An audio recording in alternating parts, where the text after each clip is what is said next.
one, go!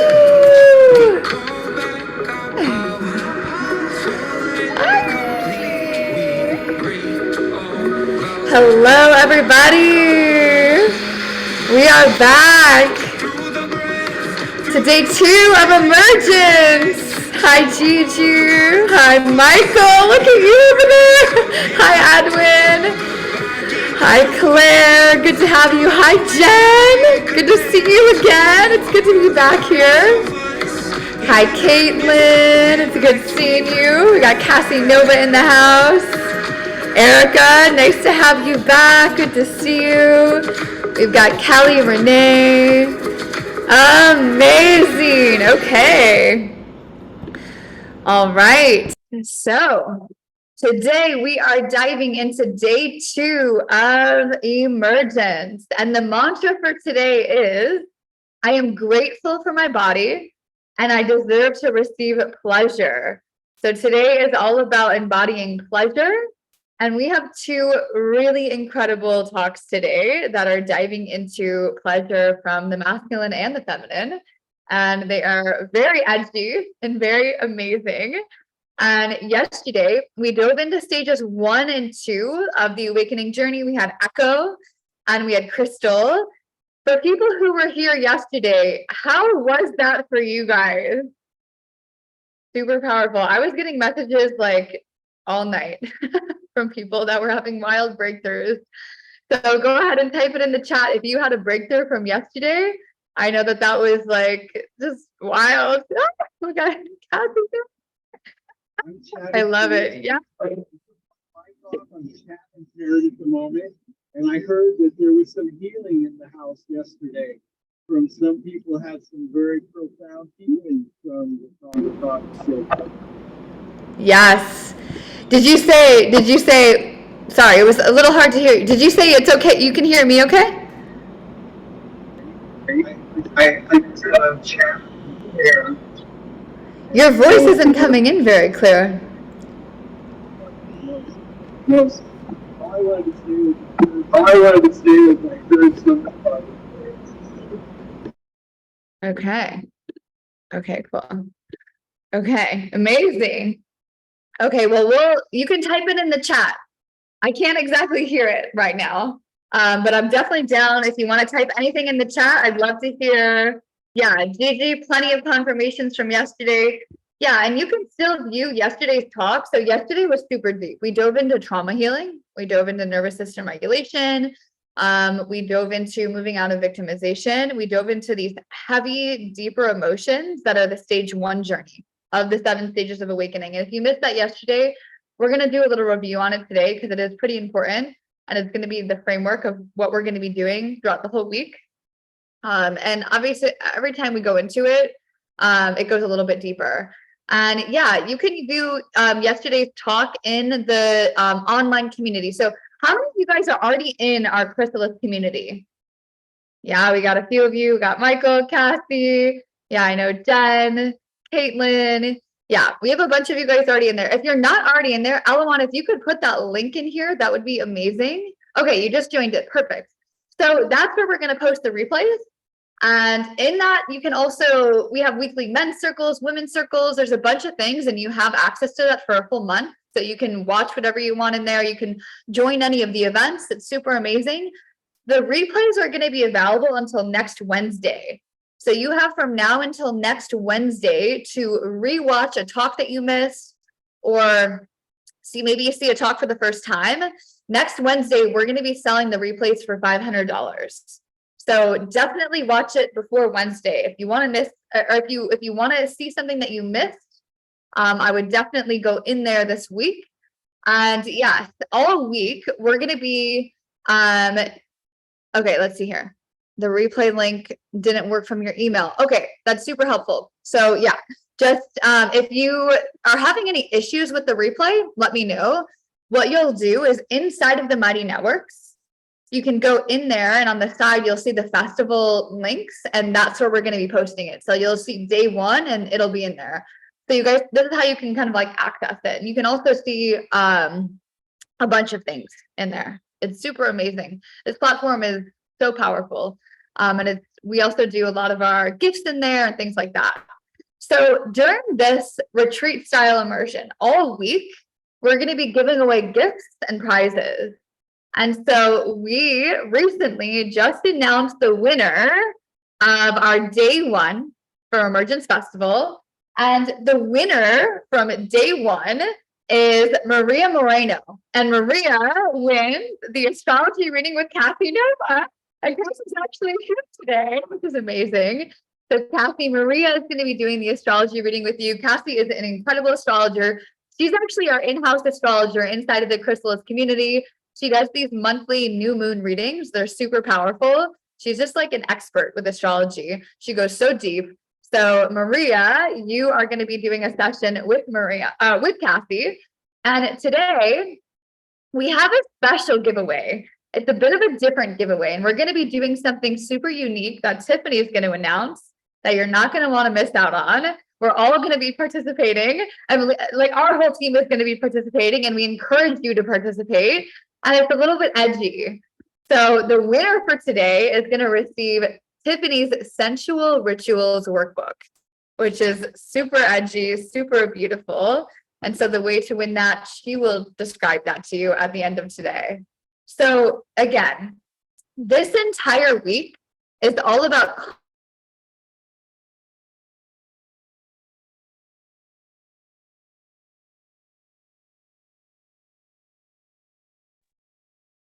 All right, y'all. Are you still with me? It seems like we have some wonderful internet fun functionality things. Yeah, I'm still with you. I think we lost Chelsae and Jessica froze too. Yeah, they're on the same network in Mexico. And now they're gone. And now they're gone. Okay, Jessica Marshall is back. Oh, Hey, Ella, how the hell are ya? Jessica. Okay, Chelsea's back. Okay, guys. Give her this interlude with Elawan. This is Eloan. He is our guardian of the temple. He is guarding our temple so powerfully. Sometimes we get internet outages here during Mercury retrograde season. Okay, so this entire week is about consciously creating your reality. So purifying your thoughts and your energetic body. And today, we're going to be diving into that even further. So this entire week is about, again, manifesting your dream life. So you become a magnet to life. And so every single thought, feeling, and emotion that you have is putting you in the driver's seat in your life and creating this momentum spiral so that you're constantly in the frequency of magnetizing the things that you want and being aware of what you're actually magnetizing through your thoughts, even if they're unconscious thoughts, right? So that's why we also have these daily mantras. So today the mantra is, I'm grateful for my body and I deserve to receive pleasure. And these mantras aren't just like, they are fun and they are very cute, but they're also ways to kind of program the energy that we want to embody for the day. Yeah. So every single day we're going to be having these mantras. And when you speak these mantras to yourself, we can kind of reprogram our language to become empowering, and we become a vortex of creation. And when you change your thinking, you change your energy. And when you change your energy, you change your entire life. And so that's what we're going to be doing. And a lot of what we believe about ourselves is directly related to our sexuality, our lower chakras, our life force energy. Yeah. And so when we're in our full life force energy, we're fully resourced. And then we can manifest in abundance versus in survival. If you're living in anxiety and you're living in fear, you're not fully resourced. And there's not a lot of energy to actually create your dream life. So yesterday, we dove into the foundation of stages 1 and 2, which was getting out of survival mode and getting into a state of being more resourced with tools. We actually had grounded tools from Echo, from Crystal, to actually get out of the fear, get out of the survival, so you could actually connect and actually show up and become powerful. Yeah, and be vulnerable, right? The whole point of this is, to be vulnerable and to allow yourself to be seen. And with that being said, I would encourage you, if you don't have your video on, to turn your video on, because I love seeing your faces. We all love seeing your faces. It helps me connect. It helps all of us connect with you. And a big part of this journey is really about allowing yourself to be seen and stepping into your power and really playing big in the world.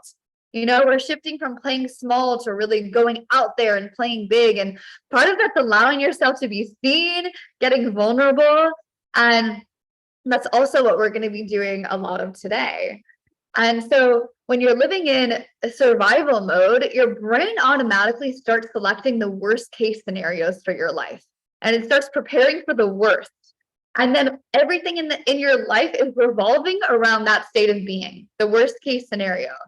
And so today we're diving into your sexual life force energy and diving into what it means to evolve from this place and to activate your life force energy so you can start reprogramming your state of being and attracting the reality that you actually want to live in your life. Yeah. And when you master your life force energy, you master your life. So today, when we say, I'm grateful for my body and I deserve to receive pleasure, you start opening to the idea that pleasure is safe and you love your body and you're opening into gratitude. And gratitude is the state of being that we can actually start manifesting from and actually start calling the things into our lives that we actually want, right? So I'm going to go ahead and we're going to go a little bit deeper into what we talked about yesterday. So yesterday we dove into the 7 stages, and we're going to go today a little bit deeper into those stages. So Jess, if you want to join me again. So we're going to kind of every single day, we're going to introduce a new stage. And yesterday you kind of got to see the framework for stage 1, which is great. And today we're going to be diving into stages 2, 3, and 4. So today we're going to have speakers from stages 2 and stage 4, and we're going to see how stage 2 and stage 4 actually bridge. So again, maybe you've taken notes on this and maybe you already have some of these things written down, but these are the 7 stages, right? We start at the dark night of the soul, which is what we talked about yesterday. We moved from that victimhood state to that liberated state, right? So we went from this. Yesterday, we went from avoidance to freedom by overcoming victimhood. So we learned how to regulate the nervous system and identify some trauma responses, right? We only had an hour. So we basically set up the framework for what stage 1 is, right? And in general, stage 1 is about learning how to express all of the spectrum of emotions, from anger to rage to shame to grief, and to feel at home in the body. And the mantra here is life is happening for me and not to me. So this is what we did yesterday. This is what Echo was taking us through. And then we went and worked with Crystal. And stage 2, the soul searcher, is this journey of moving from judgment to acceptance by overcoming shame. If you want to go any deeper. Yeah, it's really beautiful to dive into deeper the process of removing shame from our lives and how this holds us back from really being ourselves, really feeling safe to be ourselves. One of the mantras we use here to kind of anchor this is, you are safe to be you. And this is a really key piece of the evolutionary process. When you start to self-source safety within your own body. Am I safe to be myself? What does myself mean? That's another part of this process. And it goes into stage 3, but really getting into that clarity of like, wow, I'm enough, I'm enough for who I am. And that allows you to actually start to reflect that back into the world. Recognizing that you're enough inside of yourself is the first step to being your full self in the world, because you're a mirror. If you can't own that in yourself, then you won't be able to own that towards others. Yeah, exactly. Yeah. This is really the path of self-love and self-acceptance and removing shame. And we're going to be going into that today with Tiffany through the body, because our body holds a lot of emotions and trauma, and we can actually move emotions through the body and release heavy emotions through movement. And that's what we're going to be kind of diving into. And this is really the journey of kind of not hiding from ourselves anymore. Yeah. And then we get to stage 3. And stage 3 is a major part of this. Is the chrysalis. Stage 3 is the chrysalis. It's when you dive into the chrysalis. The caterpillar is now diving into the cocoon. And this is actually moving from self-sabotage to radical responsibility by overcoming blame. And self-sabotage is a major part of stage 3, because the whole journey, when we're purging so much, we're letting go of so much, part of ourselves almost wants to backfire on ourselves. It's like, I don't trust this. I don't believe in this. I don't trust myself. I don't know if I can do this. And a lot of things come up to just destroy the process, right? It's a lot of the destruction. And some of us wants to even destroy further, destroy ourselves. And really the intention here is about coming into our true self and recognizing the difference, right? So we're starting to see ourselves for the first time by purging the old identity that's programmed. And so some of the self-sabotage comes in because it's almost this journey of, as we're purging, it's like we want to purge the old self, right? And trust the new version of ourselves and feel the difference. So this is a lot of like learning the boundaries and the space, right? Like the cocoon, the caterpillars inside, like exploring the space, like where's the boundaries? Where are the edges? What is my full body yes and what is my full body no? And through this process of exploring, you find your purpose. You find who you are in the world, what you're here to do, and how you want to show up as your most authentic self and who you actually are in the world. So this is the creating the life of your dream. This is I am the creator of my reality. It's all meant to be. I know who I am and what I'm meant to do in this world. And that leads us into stage 4, which is what we're going to dive into today. Yeah, and stage 4 is such a beautiful journey. It's also a really challenging one. Once you get to the point of the chrysalis where you've grown your wings and you become a butterfly, the chrysalis no longer feels comfortable and you have to break free. And it's not this like beautiful, like, I'm here, and you start flying. Like you have to struggle. And I mean, it doesn't have to be a struggle, but it is. It is oftentimes a struggle because you're coming out into the world and you're saying, wow, I have to stretch myself now and I have to be seen for this new part of me. And this looks like coming out and being seen for new things that you've integrated in your soul searching journey or your eager exploring journey. Maybe you're interested in different hobbies. Maybe you're not interested in certain hobbies. Maybe you're in different friend groups. Maybe you're engaged in different activities.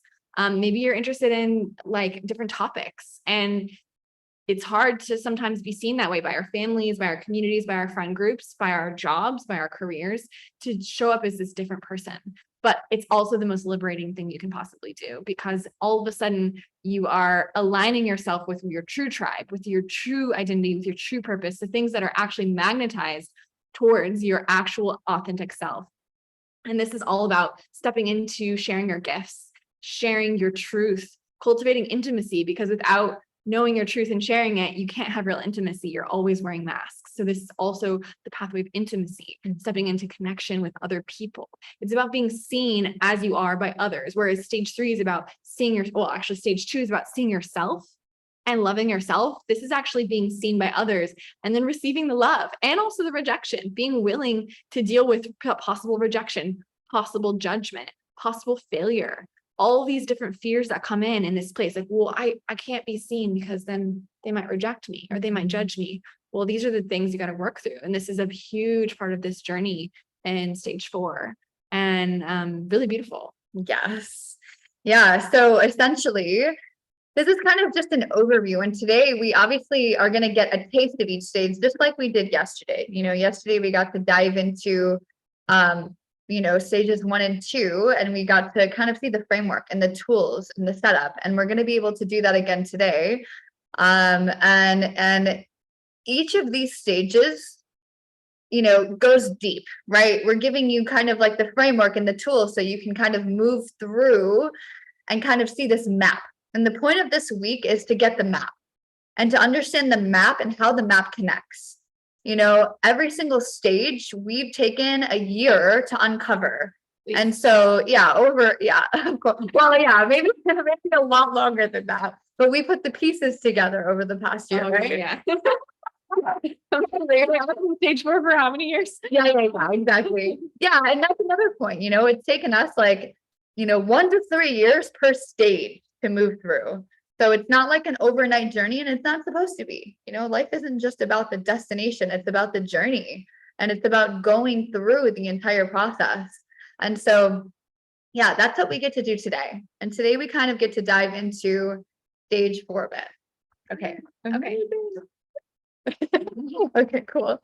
So yeah, today we're going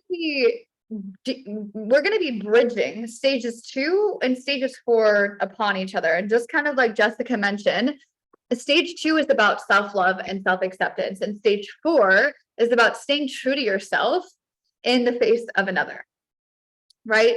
And in between that, you have stage 3, which is obviously super important to the journey because you're finding your purpose in the world. You're purging an old identity so that you can actually show up and be seen as your true self. So you can actually be seen, you know, by people that you want to be seen by, and the people that are your mirror and your mat and your true self. You know, it's like if two people are meeting and they're both wearing masks, it's kind of like you're not really meeting the true self, and they're not really meeting you.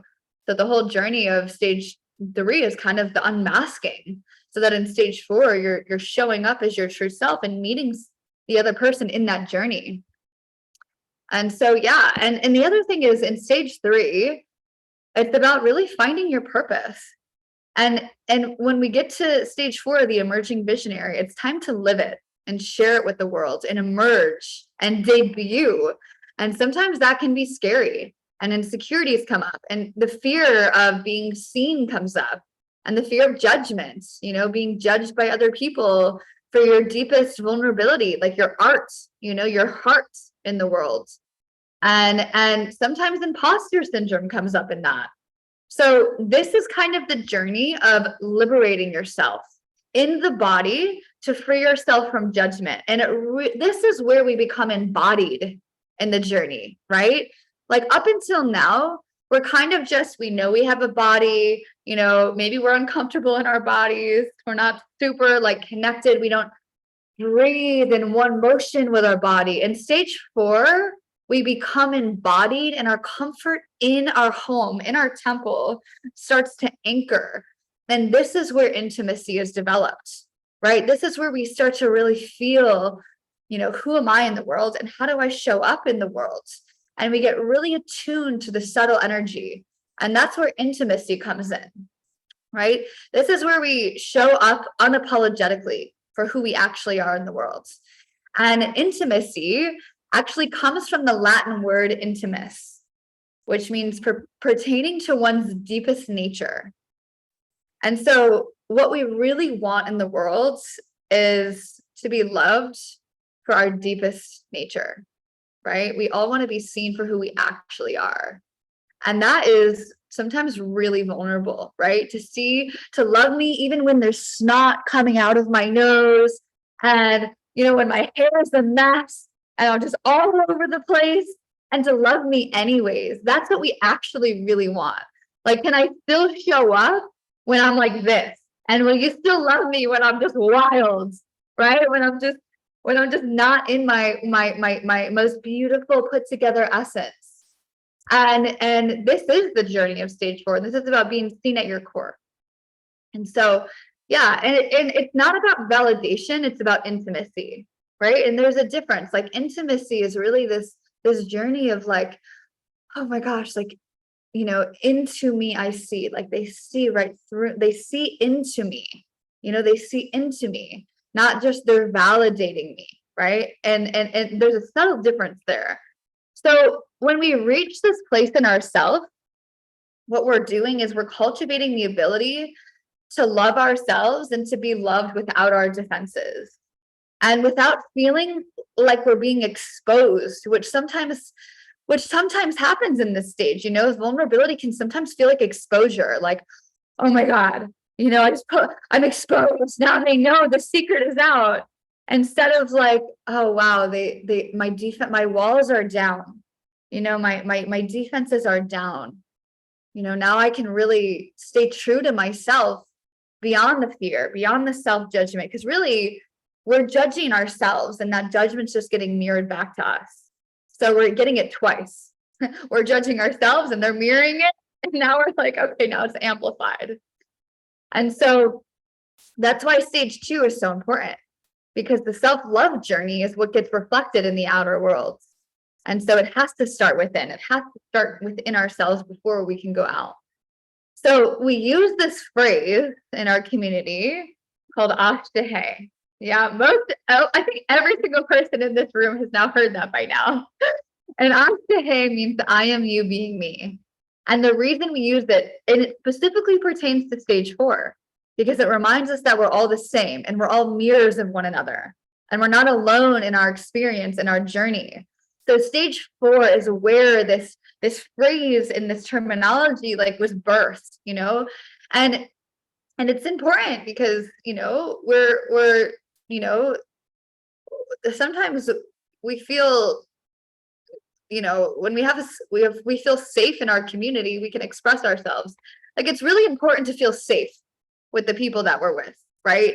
And part of the reason that we do this is like creating safety and in communities like this, you know, however big or small it is. It's about, do I feel safe around the people that I surround myself with? And then what we can do is we can edge our heart and our capacity to express ourselves and to give and to receive in greater and greater layers among people that we trust. And then we can go out in the world and we can make a splash, you know, then we can really dive in, right? And so safety is a really important part of this journey. And often we want to like hide for the things that we feel that we're going to be judged for, or that we feel people won't love us for. And that creates a level of inauthenticity naturally. You know, people can sense if you're hiding. And so what we're doing here is we're edging our hearts. We're learning how to keep our hearts more and more open.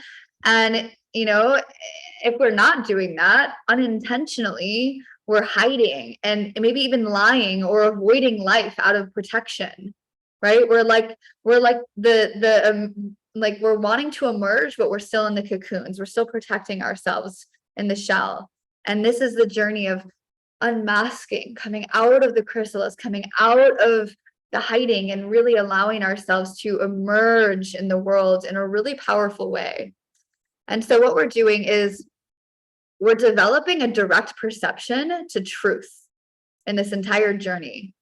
And truth usually exists right beyond the shadow. So we usually share the truth that we feel comfortable sharing, or that feels the most like true to us. But when we really look at the shadow and we start to see more of that shadow, what we're doing is we're putting our awareness on it. And our awareness is that conscious sunlight. And we're starting to shine that light on the shadow. And what happens is we start to penetrate that shadow with light. We penetrate it more and more and more until the truth is actually revealed. So that's why if you want to discover the mysteries of life, you want to dive into shadow work. Because what you're doing is you're looking at the shadows, shining awareness on them, and allowing them to be seen and pulling back the layers into truth, right? So our truth actually exists in the shadow. And that's why part of this company, you know, we built it based on the energy of Scorpio. It's all about looking into the shadow and removing those layers safely and unmasking what's actually there so we can get to ultimate power. Our self-power comes from this place when we can remove these shadows and actually show up vulnerably and authentically. And I guarantee over the next 20 years, the most powerful people in the world are going to be the people who actually can do this powerfully. It's not going to be the people who are wearing masks, you know, in politics, holding a microphone, talking about money. It's going to be people who are actually able to be vulnerable and to look at themselves and penetrate their own heart and other people's hearts. That's what our world, that's what the new earth is being created right now. This is the new earth. This is what we're all building. And the more that we can do this, the more we can become the example of this for other people. You know, all the people that are awakening right now, this is our medicine to actually give to the world. The world actually needs this medicine. All, you know, not just everybody in this room, but, you know, people that aren't even on the path. You know, if you're in this room right now, you're on the path, right? And so this goes really deep in our society. This is so deeply conditioned. And, you know, a lot of it's rooted in shame, right? When we're hiding, really what we're doing is we're having shame. We hold shame around who we are in the world. You know, we judge ourselves for showing up in a certain way. And some of the deepest shame that our society carries is around sexuality. Yeah. And so some of you guys know this story, and some of you guys might not know this story, but I used to be deathly scared of dancing in public. And does anyone know this about me? Does anyone know that I used to be really scared about, Yeah, I know some of you guys do. I used to be really scared of dancing in public, and now obviously some of you guys like, "Oh, I love that." Yeah, and I was also scared of public speaking. I was just scared of really being seen for a long time in certain ways, you know. And I remember, I went to this conference in 2018 called Mind Valley University. And in the middle of the event, they threw this like big dance party, and the dance floor was like totally empty at the time. And well, when we first got there, and kind of people were just like around the edges of the room. And I remember this girl who I really didn't know that well. She grabbed my hand and she pulled me onto the dance floor. And I used to, when I would go to bars or something, I usually would have like a drink in one hand and my friend in the other hand. And it was more this just really uncomfortable expression that was more like just kind of like, dancing with my girlfriend and not really listening to the music, not really embodying what I was doing in the dance floor, right? It was just kind of like, and everyone else around me was doing the same thing. So I thought that was, it felt normal, right? But at this event, this girl, instead of like having a drink in a hand or doing the whole thing, she went into the dance floor and she closed her eyes and she just like went wild. And I was like, wow, what's happening? What's she doing? And this girl ended up becoming one of my best friends because of this. And I was like really shocked at the time. I was like, oh my God, I don't know what to do right now. But I surrendered into it, and I decided I was going to mirror her, and I closed my eyes, and I immediately I felt this wave of energy come over me, and I started like dropping into my body, and I let the music take over. And I was like in this experience for a few minutes. And I remember when I opened my eyes, the entire dance floor was covered in people, and everyone was circling around us doing the exact same thing. And that was my first taste of ecstatic dance. And that moment forever changed my life. For the next 5 years, I actually went on to facilitate ecstatic dances all over the world in multiple different countries, teaching workshops on Tantra. And I went from being scared to like look that guy in the eyes who was like dancing next to me on the dance floor with my drink in my hand, to like eye gazing intentionally with men and developing these deeper layers of intimacy. And it changed my whole life. It changed my relationship with my body, with my sexuality, with my friendships, with the way that I show up in the world, with the way that I penetrated life. And I was able to be penetrated by life, and it was this energy of like, wow, I'm fully here for this. I'm ready to be intimate with life and allow it to move through every ounce of my body, even at every breath that we take can be a tantric experience. And so, yeah, part of today is the reason we invited these two speakers is because we're going to be focusing on repression to liberation when it comes to our sexuality. And the first speaker we have today is Fraser, and the second speaker we have today is Tiffany. And they are both going to be guiding us through an experience of getting into our bodies and taking us through different practices. So I would love everybody to take a moment and close your eyes. So we just kind of been talking a lot, but just take a moment and close your eyes and take a deep breath into your body. And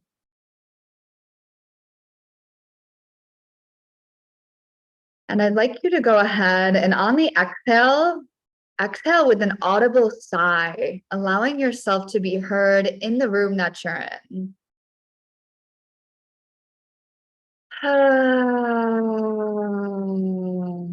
As you're sighing and feeling maybe your hand is against your heart and you're feeling the resonance reverberating against your hands and just feeling the pleasure of what that feels like. And I'd like you for a moment to just tune into your relationship with your sexual energy, your relationship to shame, your relationship to hiding, your relationship to secrets, And I'd like you to think about the one thing in your life that maybe you've written in a journal, or maybe you've thought of in your head and you've never said out loud.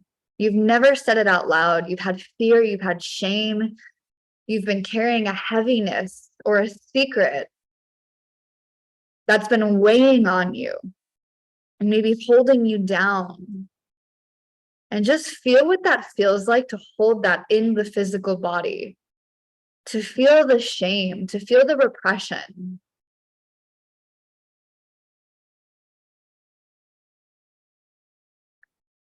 And wherever you feel it in the body, tune in. Maybe you feel it in a certain part of your body. Maybe you feel a certain tightening. You know, maybe you feel a tightening in your chest or a tightening in your stomach or a tightening in your forehead or a tightening, you know, in your butt cheeks, whatever it is. Feel that. And I'd like you to breathe into that space and sigh into that space audibly. Ah. In energy and bringing in some even movement. Maybe you feel it in the back of your heart. Maybe you just want to move your shoulders, move your chest a bit, creating spaciousness, making room in your body.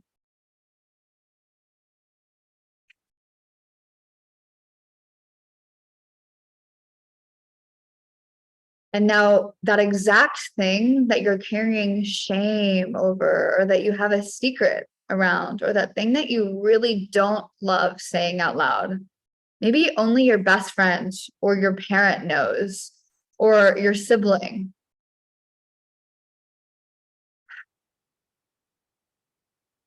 I'd love for you to acknowledge what you're protecting within yourself.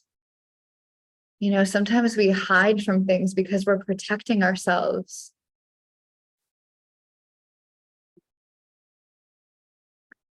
And I'd love for you to drop a little bit deeper and just acknowledge your inner child, this little girl or this little boy inside of you that really appreciates your protection and that loves you for holding her, for holding him so tightly and so gently, that wants the best for him or for her. And maybe just give yourself a little squeeze and whisper to yourself, you are safe. You're so loved. I'm protecting you. I'm here for you. And give yourself a really big hug and a squeeze. And just know that you got you. And you don't have to hold this anymore. You don't have to hide. You don't have to think you're wrong or a bad person for experiencing whatever the secret is in your life. We are all human. We all have things that are hiding in the shadows. And I'd love for you to open your chest and affirm to yourself the thing that you need to tell yourself.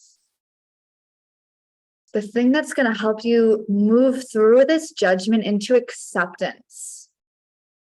I accept you for this thing. I love you for this thing.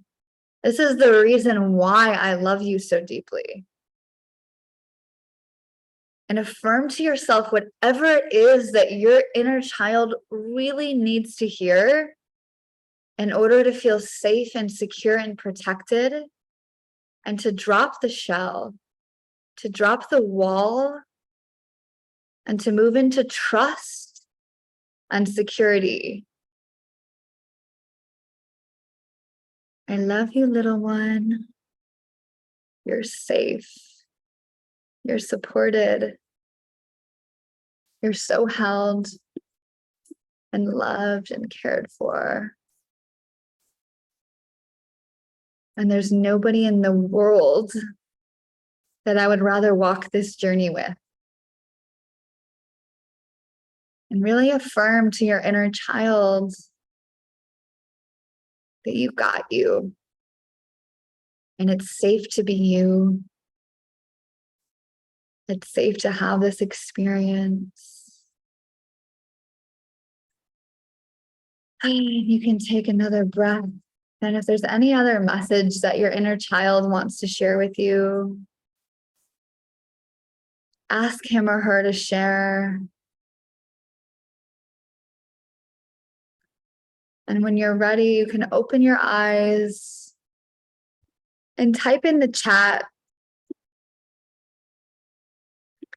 the thing that your inner child just shared with you, or the thing that you need to affirm to yourself in order to show up in the world with more fullness, with more wholeness, with more care, with more love for yourself.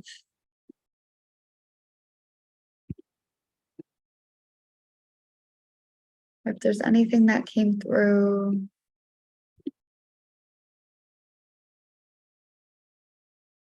Michael says, I am. You are everything. So good. Does anyone else have anything that their inner child shared? Yeah, you don't need to rely on others to love you. I love you. That's beautiful. That you need to be the woman that you needed in your life when you were growing up. Yeah. Yeah, that you got you and you have your inner child and you are that woman right now that your inner child needs. And you can always be there for her. Yeah. Beautiful. Yeah, Gigi, don't be ashamed to be yourself. Yeah, it's so good. I love that. Did anyone else have anything? I'd love to hear your shares, what came through. Yeah. Ah, so beautiful. Amazing. And again, if you have your camera off, I would love to see you. I would love to connect with you.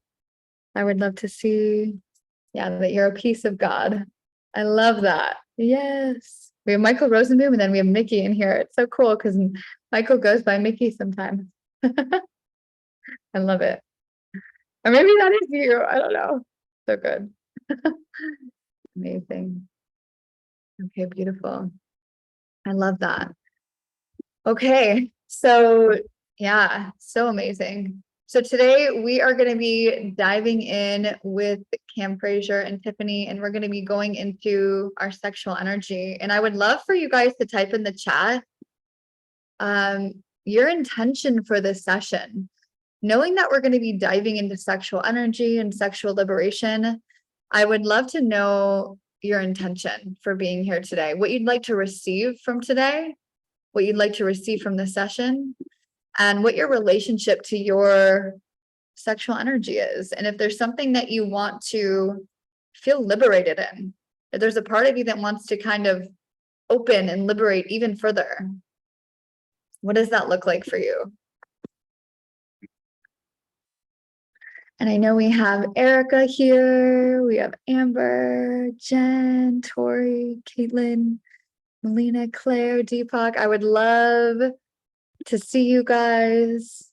It'd be so great to connect. We've got Deepak. It'd be so amazing. Yeah, so we have Claire, safety with sexual touch, regaining control of the power of consent. I love that. Edwin, you want to open yourself up to love in all forms, any being, yeah, really expanding your heart. Yeah, Michael, you're allowing your eros and all of your eros and all of your tantra, yeah. Mickey, letting go of the guilt for things that weren't your fault. You want to feel less dirty and more clean, so you can let go of guilt and shame. Yeah, that's super beautiful and super powerful. Yeah, and if you have an intention for today's session, or if there's any piece of shame or even stuck energy in the body around your sexuality or even around your intimacy, I'd love for you to share it in the chat. I'd love to hear Yeah. So good. Amazing. Okay. Well, yeah, Gigi, letting go of shame, using sexual energy to move blockages and anxiety. Yeah, that's also a really good point too.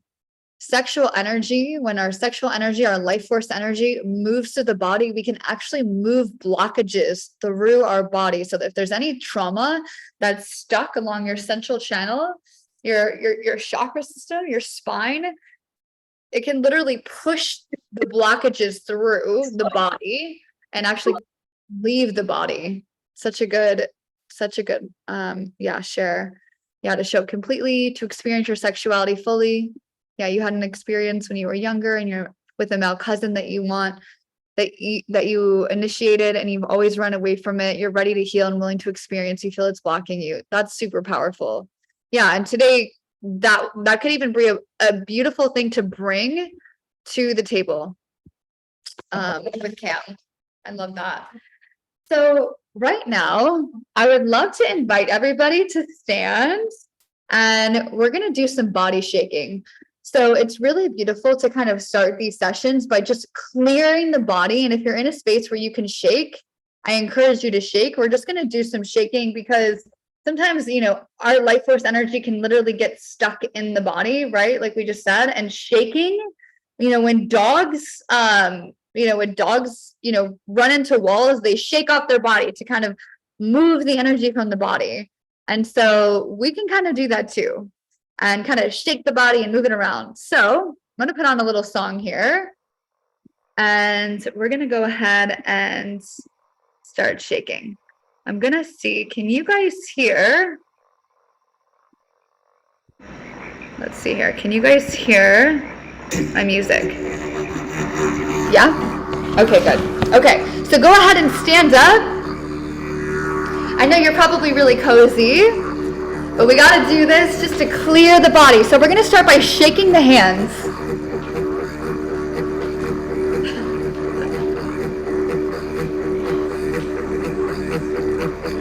Start shaking the hands, shaking the shoulders,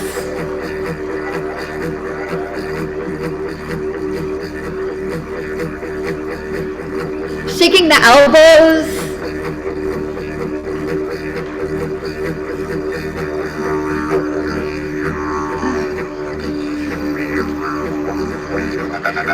shaking the hips,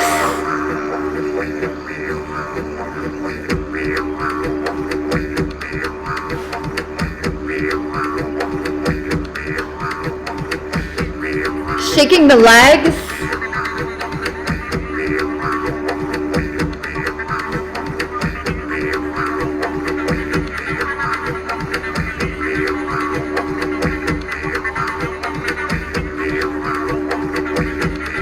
shaking the entire body, shaking the head.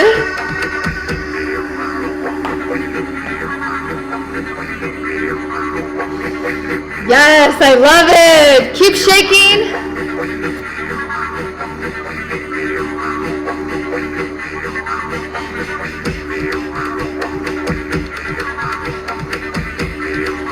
A little bit longer. We got 1 more minute of shaking.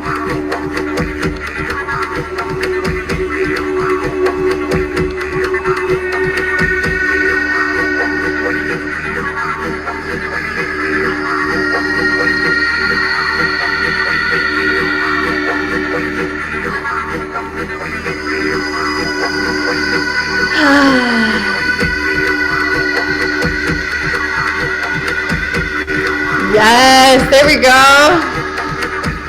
So good, Roz. I'm going to spotlight some of you guys slowly. Yes. We got Gigi. We got Ella. There we go. We got Jess. Yes, we got Jen. There we go. All the shaking. We got Mickey. Nice. So good. Keep shaking it out. We got Michael. There we go. I love it. Does anyone else want to be added? Go ahead and shake it out. Yes.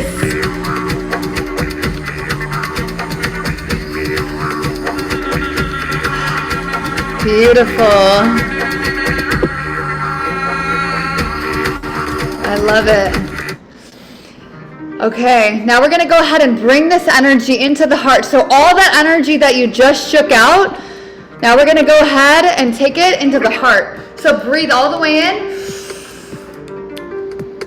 Breathe that energy into the heart space.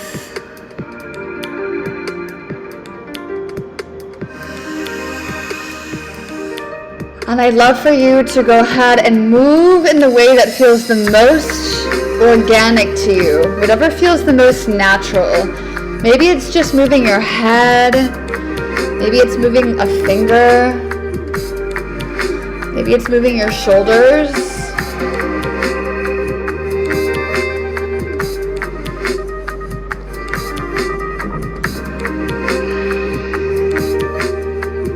Maybe it's hugging your puppy.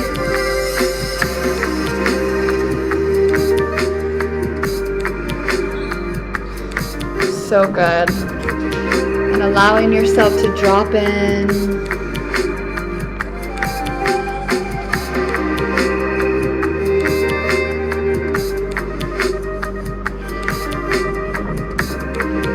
Beautiful.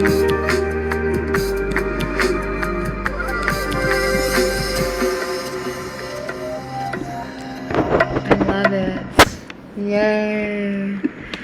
And you can go ahead and have a seat. Thank you, guys. Just feeling the liberation in the body and just noticing if that was easy for you, challenging for you, and just loving the entire journey. No matter what, just being there for it. I love it. Yay. Okay, amazing. Yes, that was fucking fun. I love it. Oh my gosh, so good. Yay! Yeah. And today we're going to be diving in with Tiffany and going a little bit deeper into the body and really exploring our edges and moving through our emotions. Sometimes, I don't know if you guys ever feel this, but sometimes when you're in a dark place, like I know last week, a lot of us were really moving through some heavy things with this eclipse. Sometimes we're in darkness, we feel really heavy in our bodies. We feel depressed almost, we feel repressed in a way or suppressed, and we don't necessarily want to move. We don't want to move through the resistance of actual movement. And sometimes just moving through that resistance in the beginning and moving the body can move and free all of our emotions almost instantly. And so yeah, today we're going to be doing a lot with dance, and even throughout the whole rest of the week, we're going to be doing a lot with dance and inviting you guys to dance on your social media, on your stories. And we're going to be doing a little dance challenge so that we can all, one, really move through these fears of being seen, and also move into more expression and use dance as a tool for liberating more of ourselves, for freeing up more of our stuck, trapped energy in the body and allowing ourselves to actually free ourselves from the heaviness of our lives and move through that resistance.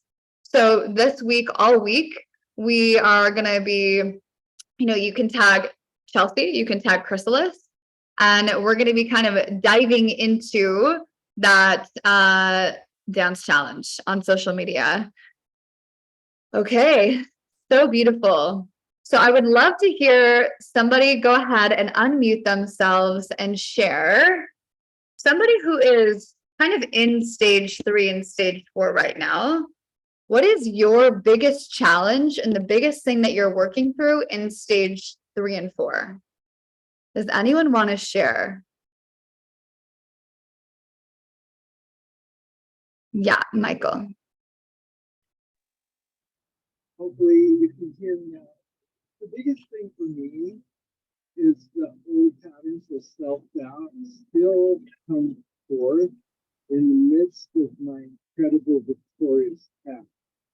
In other words, my daily breath to breath is a full fucking, it's a carnage of the holy. It's like insanely good. My life is so fucking amazing right now. And yet I still fall back into old patterns. So, Michael, your sound isn't coming through for some reason.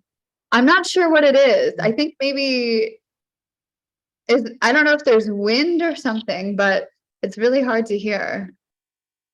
I love your profound sharing. Yeah, old patterns. Oh, wow. You fixed it. That was perfect. Now we can hear you. That was perfect, Michael. Okay, amazing. Okay, Michael, did you have anything that you want to share? Because your volume just fixed. No.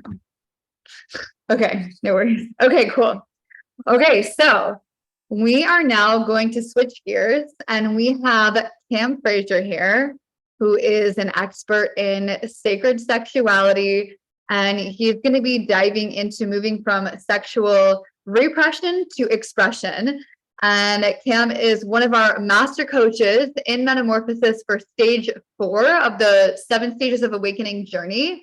And he is going to be speaking us today around sexuality for both genders. So with that being said, Cam, welcome to Emergence. It is so amazing having you.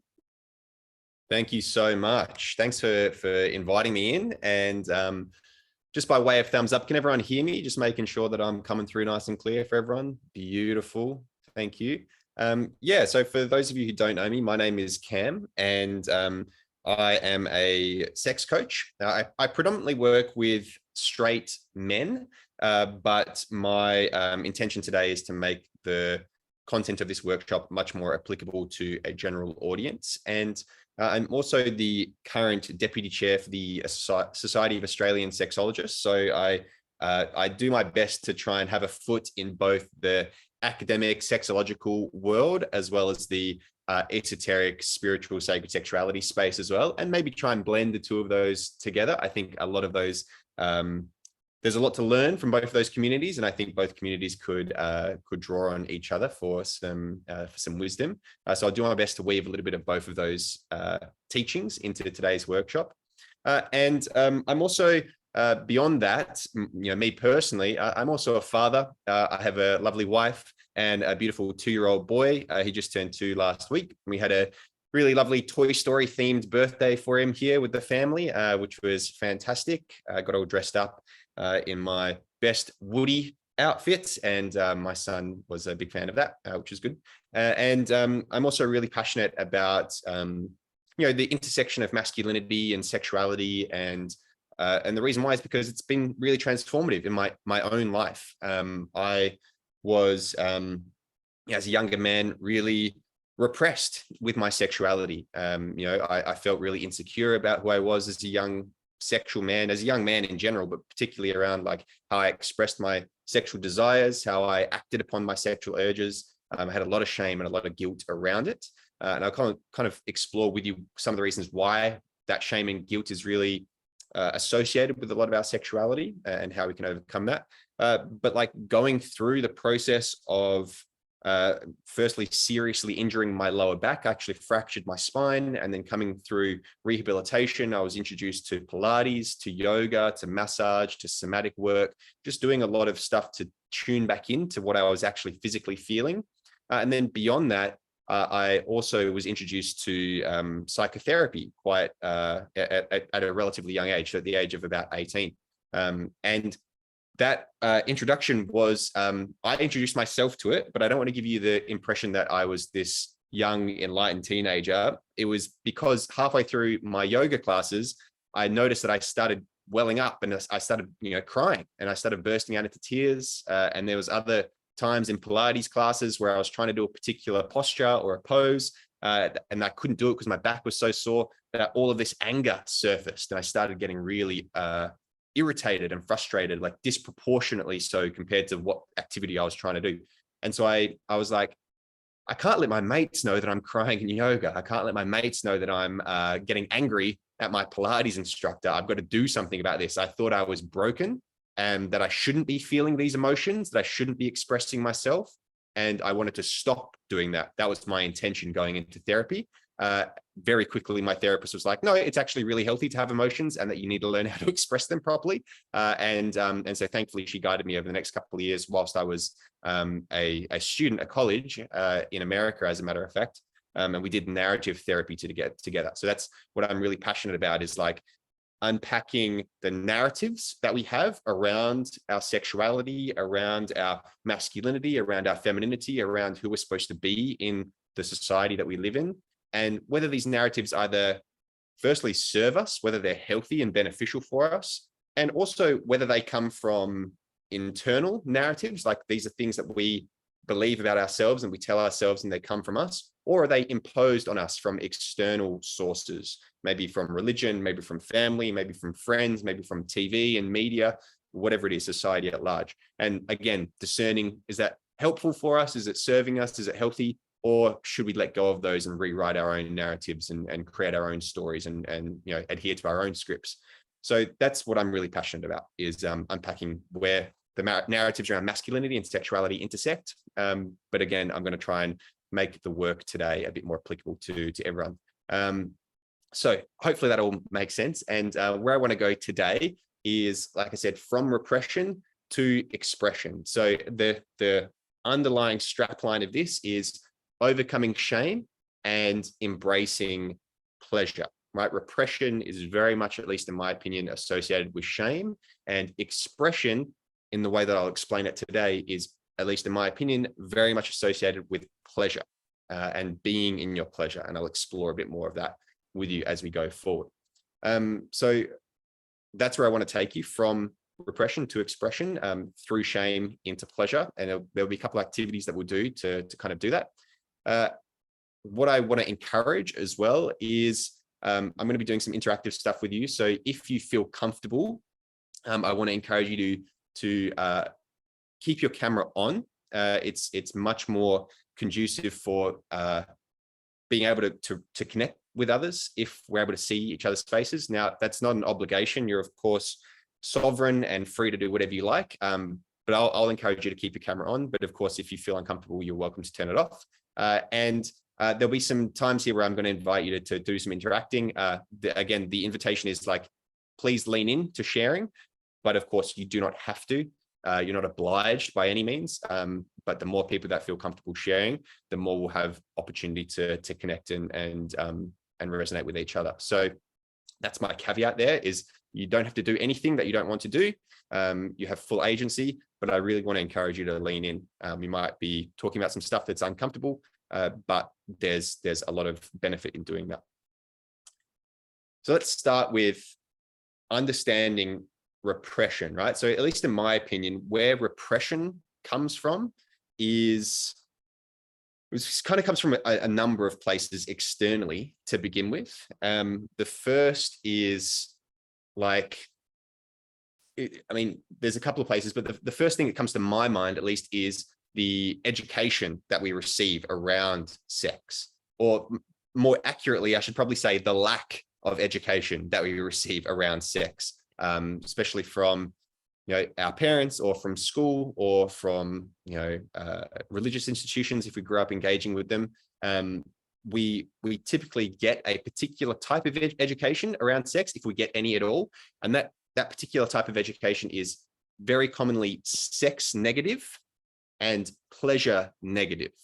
What I mean by this, to give you an example, I suppose, is let's talk about condoms, right? Condoms are often taught in sex education. If you've ever done a sex education class, maybe you did the put a condom on a banana kind of activity with your sex ed teacher way back when. They're kind of updating that and not using any fruit anymore. They're using more, stylized props. But the way condoms are typically educated around is as a protective measure to stop you from either falling pregnant or to stop you from contracting an STI. right? The kind of framework for educating around condoms, which again is super necessary, is you have to use a condom when you have sex, because if you don't, you've got the high risk of pregnancy and you've got a high risk of contracting an STI. Like that's, you know, I mean, in my opinion, quite fear-based, right? It's like, oh God, I better use this fucking condom. If I don't, like something bad's going to happen. An alternative, like just to, by way of me putting my sex educator hat on here, an alternative to that, like fear mongering or fear-based education or sex negative, pleasure negative education, is to say, hey, if you use a condom, you're going to drastically reduce your risk of getting pregnant, because condoms are, you know, when used correctly, 98% effective. And you're also going to highly, you know, reduce your risk of contracting an STI, which is super important. You want to stay healthy. And here's where the pleasure positive part can come in. When you do that, you feel less anxious, right? When you are not worried about falling pregnant, when you're not worried about getting an STI, you can relax. And guess what? When you relax, sex feels better. Sex is more fun. You're able to connect better with your partner. Actually feels pleasurable. And call me crazy, but sex is supposed to feel pleasurable. That's a pleasure positive approach to educating around sex, which I'm going to hazard a guess and say the majority of you didn't get. I've done workshops all the time with, you know, talking about people about their sex education, and very, very commonly it's, yeah, I had, you know, this.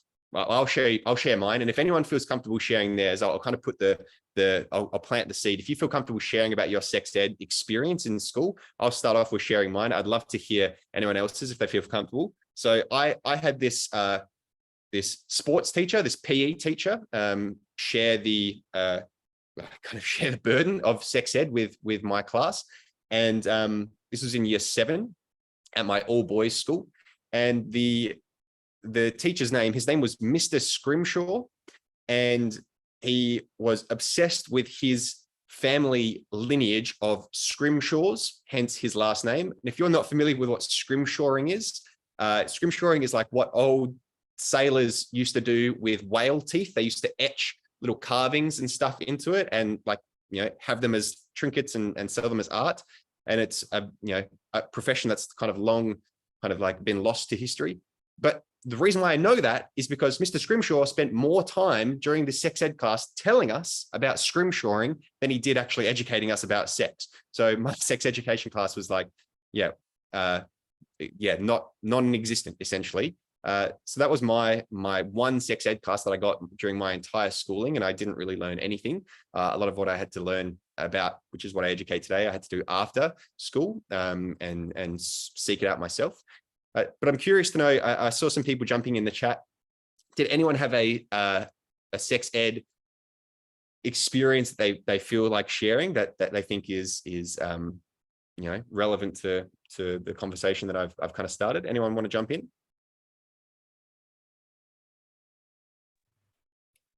I'll jump in. Maybe this is better. My phone died. That's the drama that we had. The dead battery. So I have a few sun trips on most of us here. And in the time, it was a biology class with a frog. I mean, come on. Frogs fucking? How is that going to teach us about sex? I don't know. But somehow the human race managed to survive until today. But, you know, I don't think it's gotten any better. I think it's just gotten more distorted, but in different ways. That's my comment. Thank you for sharing, Mickey. Does anyone else feel comfortable sharing about their sex ed experience? I can go ahead and share. We didn't really have it. They just told us not to do it, and then moved on to like the anatomy of how a woman's body works. I didn't even really know that sex was to be pleasurable or something that would bring joy until probably the age of 20. Yeah, thank you for sharing, Claire. Very anatomical oriented, very reproduction oriented was how a lot of sex ed was and still is. Gigi, I think you raised your hand. Would you like to share? Yeah, hi. So I also posted on there that basically, when it came to sex education, basically our education was very limited with a whole bunch of graphics on STIs and what can happen if you receive AIDS or HIV. But when it came down to it, the whole premise of it was no sex is safe sex. And technically, I actually started learning about sex when I was around about the age of 8 when I received this picture encyclopedia book. And I was just like going through all the pictures and I was learning all about it. And when it finally came time for my mom to explain it to me herself personally, I'm like, oh, I already know. I already know. She's like, oh, really? So I don't have to say anything? Phew, cool. And I'm like, I mean, I would like to know more if you got more, but I know the basics. But that's pretty much how that went. Even in my family, we even have very uncomfortable dynamic around the topic of sex when it comes to even kids' movies. It's all like, oh, kissing scene, let's go get ice cream. So, yeah. Yeah, thank you for sharing, Gigi. There's the dreaded STI slideshow that some of us maybe had with all the most extreme versions of every STI, and the fear mongering around that. Don't have sex because this is what can happen to you. And again, not great for telling teenagers, here's what you shouldn't do, because what do teenagers do? They typically rebel and go and do those exact things. So thank you for sharing, everyone. There's a little clip that I just teed up here that you might recall. I won't preface it with anything, but hopefully this will make sense now that I have prompted this conversation. So I'll just share my screen. Here it is. Now, hopefully you can all hear this. So let me just play it and see what happens. I guess I'll never know what I missed on that first day of health class. Don't have sex, because you will get pregnant and die. Don't have sex in the missionary position. Don't have sex standing up. Just don't do it. Promise? Okay, everybody take some rubbers. So that's the infamous clip of Coach Carr from Mean Girls. Hopefully you could hear that. I saw some people smiling and nodding. So hopefully if you didn't hear it, you at least recognize that clip.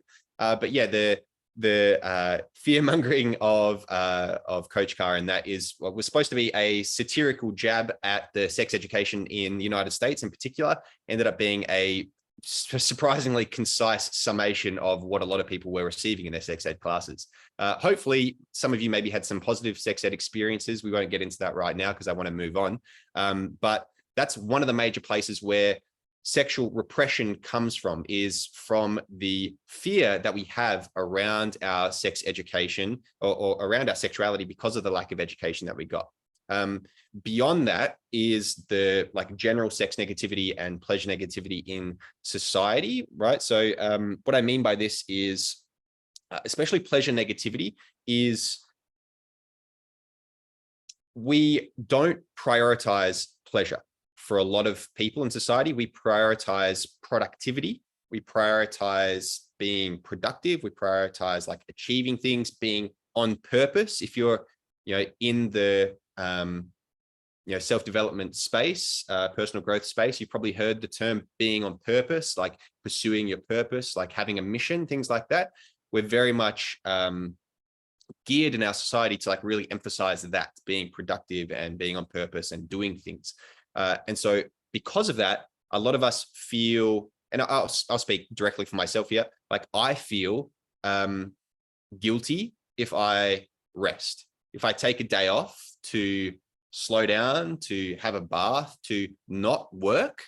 I feel guilt around that. I feel like I'm wasting my time. I feel like I'm not being a productive member of society. Time is money. And if I'm not directly exchanging my labor for an income, then I feel like I'm wasting time because I'm not making money. There's a lot of things wrapped up in it. And so this deprioritization of pleasure and of exploring your pleasure, especially if we talk about masturbation, there's a lot of negative messages around taking time to self-pleasure and to masturbate and to be in that enjoyment of your body. That comes from a lot of other areas as well, but there's this pleasure and negativity here. Mickey, did you want to share something? I know you just raised your hand. Yeah, it's we're talking about straight sex, yeah, but in my day when I was at school, we never discussed LGBT sex, nothing about that. There was just a complete lack of understanding. And I think to some extent there still is. Yep, I highly agree with you. And my suggestion is to, well, here's another reason why I think we feel quite repressed in our sexuality, is because there's a lack of not a lack of, but there is a censoring of sex educators and sexuality professionals online, particularly queer sex educators online. So my suggestion was going to be, like, I highly recommend people going out and following LGBTQ plus sex educators online, because it's incredible the amount of sexual diversity and educating that these people do. However, reasons why we have a lot of repression is because the access that we have to sex ed online is slowly being chipped away at by terms of service and heightened censorship and heightened regulations. And this is a little bit of a tangent, but there's a lot of legislation that's being passed in particularly the UK, Australia, and America, which are censoring sex educators more and more online, and sexuality professionals more and more. And part of that, to relate this back to like repression, part of this is the stigmatization, the criminalization, the demonization of people that work in the sex work industry, for example. So that goes for people that are doing tantric massage, that are doing like even just sensuality related practices. There's still a lot of stigma, and there's still a lot of even legislation, laws that are preventing people in the tantric massage, yoni, lingam, massage space from actually advertising their services, or from actually being able to practice the modalities that they are trained in a safe and legal way, because of the legislation that we have. So like that again is a sex negative society, right? It's the culture that we kind of live in, which demonizes sex in general, which demonizes pleasure more specifically. Right? If you're not having sex to make babies, then you're doing something wrong. That's like a very purity culture kind of religious message as well.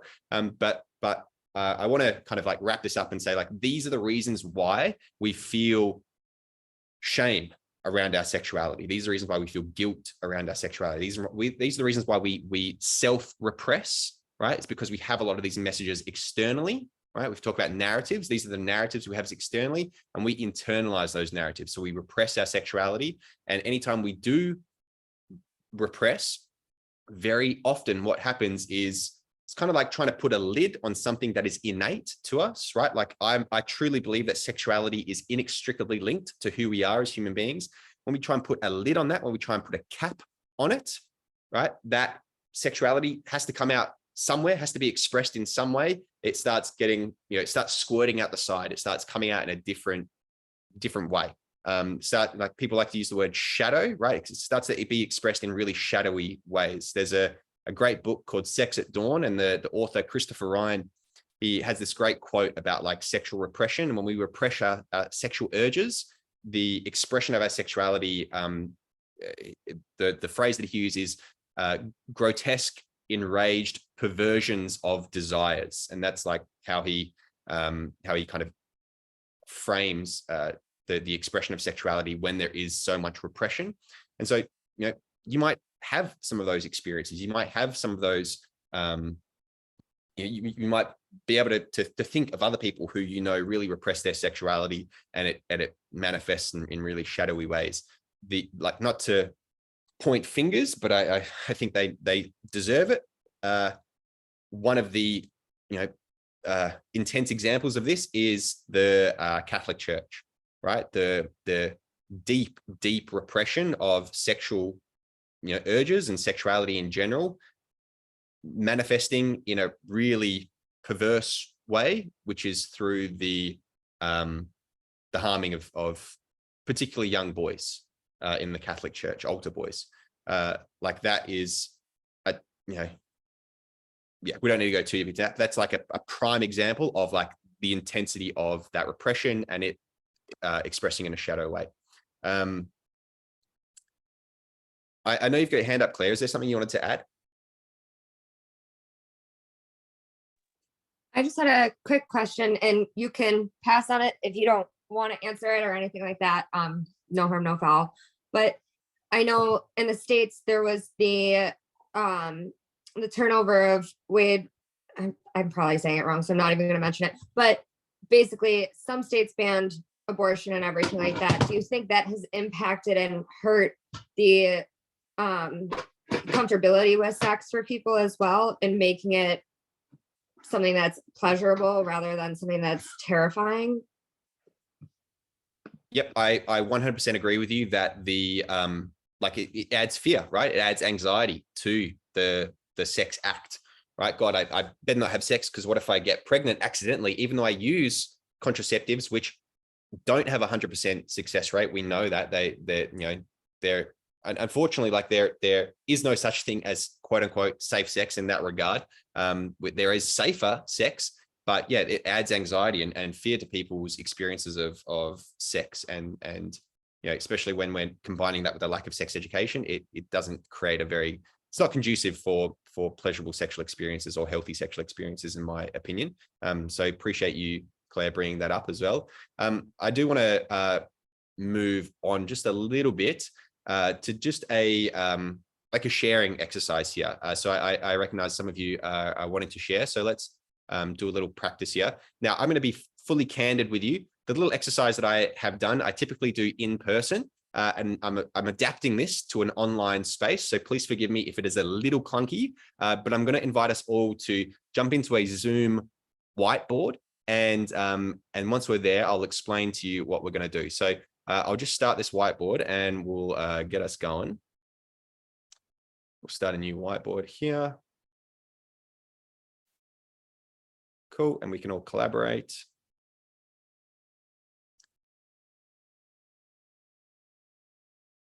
All right, can everyone see this whiteboard? Great, I've got a couple of thumbs up. Cool, so people are in there. You can see everyone's cursors. Fantastic.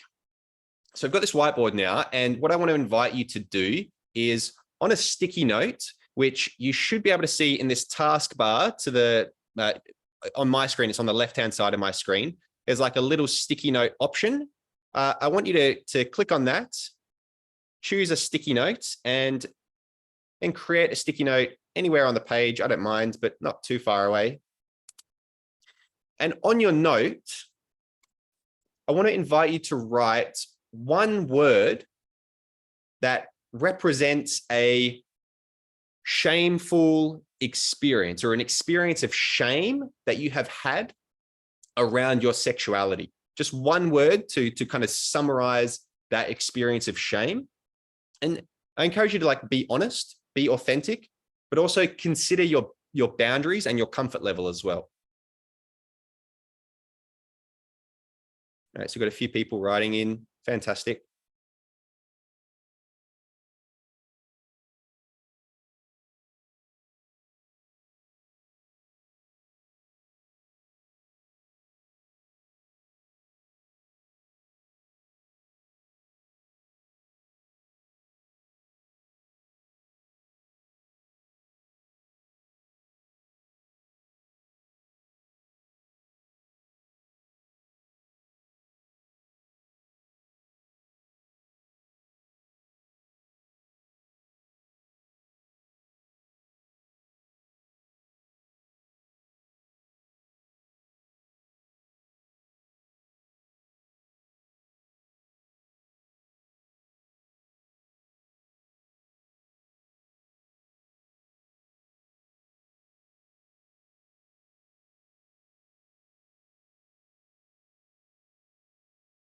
All right, I'll give you another 30 seconds just to finish up.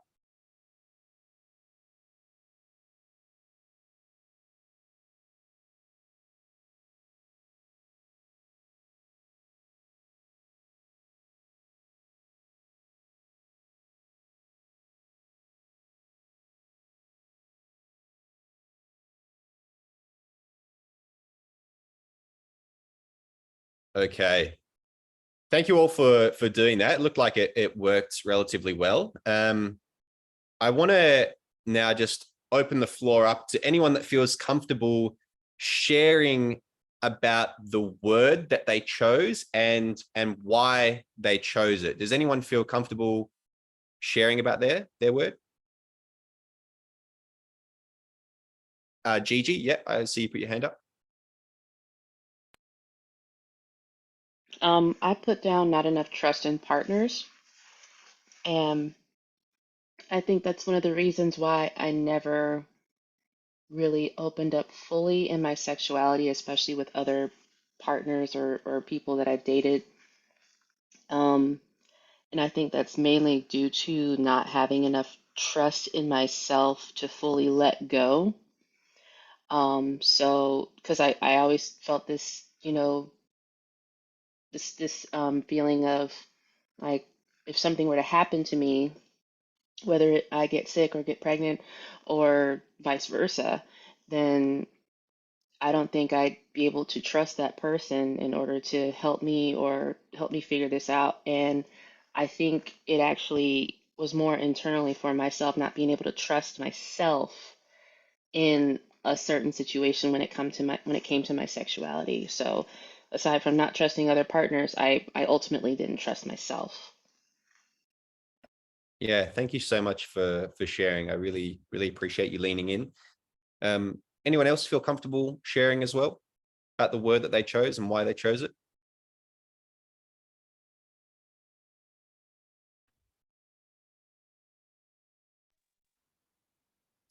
I'm comfortable. I don't know if you can hear all right. I guess you can.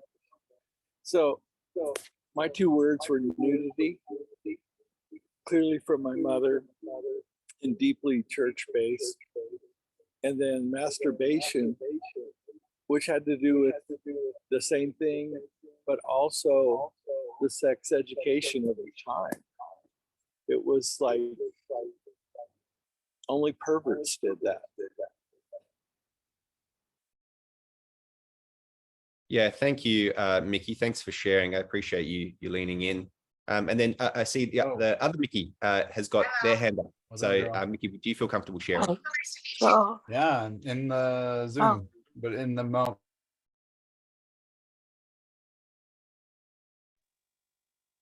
I'm confused now.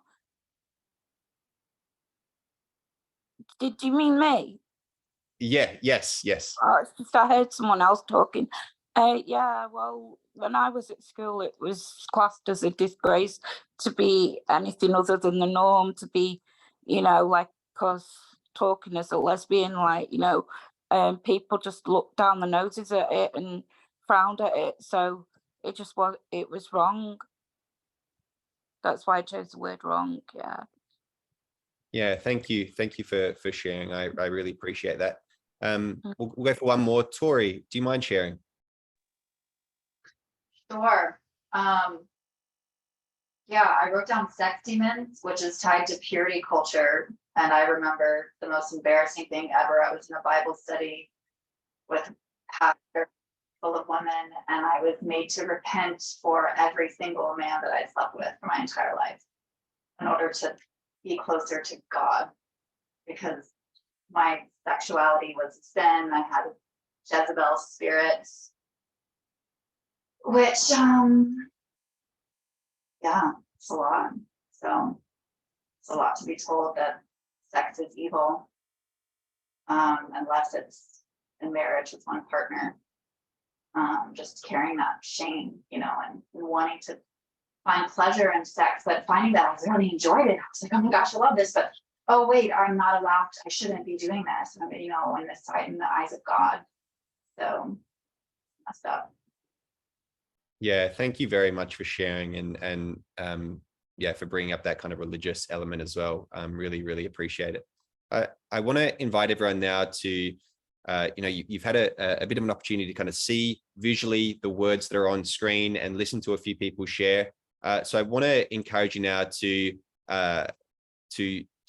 tag one or two other words that you see on screen that resonate with you. So the way I want to invite you to do this is just like you can use the draw tool, or you can use the sticky note tool, and just create a little note next to someone else's word and just write the word yes, or just write the word agree, or whatever it is. Draw a little circle next to it or a tick, whatever works for you, just to tag someone else's word to let them know that it resonates with you.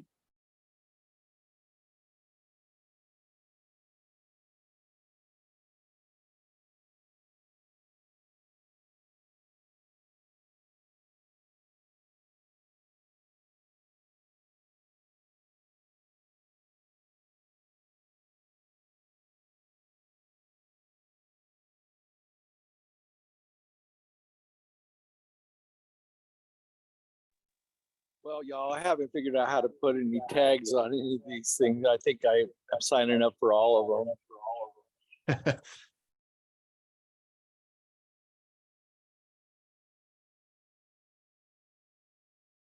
All right, we'll go for another 30 seconds. If there's anything that resonates with you, just indicating it.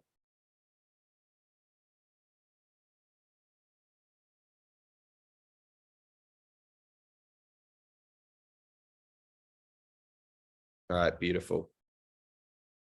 So now, same thing. I want to invite anyone that feels comfortable to share. What word did you tag, and why did you tag it? Why does it resonate with you, if you feel comfortable sharing?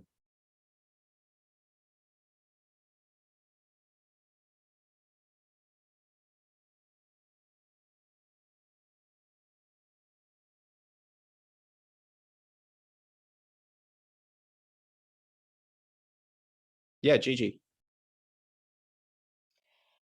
So I tagged a few. The ones that I tagged were uh, small tits, that one, and slut, and too sexy, too much, and being seen, self-pleasuring. So around all of that, that actually culminated around about my formative years from ages 15 to 22, mainly because late bloomer, and also around about the time I was 17 turning 18, I went to a summer camp, and it was my first mixed summer camp of dance camp, actually. And I was just so happy to be there, just being myself, because, you know, I was just happy to be 3,000 miles away from home. And I got told I was being too sexy, too flirtatious by one of the camp counselors. And it kind of devastated me. So I always felt this shame around it, and about really fully expressing myself as me, as just being happy and being friendly. And it definitely, you know, put a damper on my spirit of self-expression for a good long time.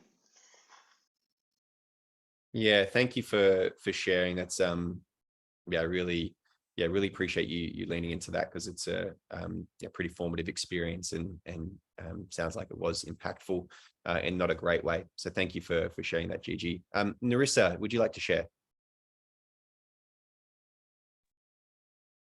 Yeah, I feel like this whole exercise just makes me think of like 7th through 8th grade, 6th through 8th grade, like all the chapters. And I checked next to too sexy, too much. And I just like remember the patterns and scenarios of being in 7th grade with the first boy girl dances, and just like whipping my hair, and then like that was too much. And I feel like this is like a big theme in regards to confidence, because I feel that in order to express, you need to be big, you know, and like expressive and large. And So yeah, that was the experience that I had. It was like 7th grade. Yeah, thank you for sharing. I remember going to dance sport as well when I was in 7th and 8th grade, and I was at the all boys school, so it's like my one chance to connect with some girls, some young women, and I definitely recall one of the teachers saying out loud to all the girls to not be too provocative or to not be too much, and I was like, looking back on it, like that's just straight up just blanket shaming all the young girls that were there. Like it was a pretty now that I think about it, it was a pretty full-on thing to hear. We've probably got time for one more. If anyone else wants to share, welcome to jump in. One more share. Thank you, Narissa, I appreciate it. And if not, we can move forward. Cool. I'm just going to close this down. Oh, yeah, someone there. Yeah, I would probably connect well with just the word wrong, because a lot of being raised, we were told, at least my family was told, like self-pleasure was wrong, having sex before marriage was wrong. We weren't given any guides on really how to do it safely or protect ourselves or enjoy it. Just don't do it. So a lot of it was you went and walked into it with the mentality of, if you're having sex, you're doing something wrong. Yeah, thank you very much, Claire. That definitely resonates with me as well. All right, thank you everyone for doing that little activity. I'm just going to close this down. Cool, so we're all back here. And just want to bring it back to the group at large. Some processing questions just for the next kind of 2 or 3 minutes before we jump into something else. Like, what do other people's experiences of shame, what do you learn from that? What do we learn from hearing about other people's experiences of shame? How is that how does that land for you?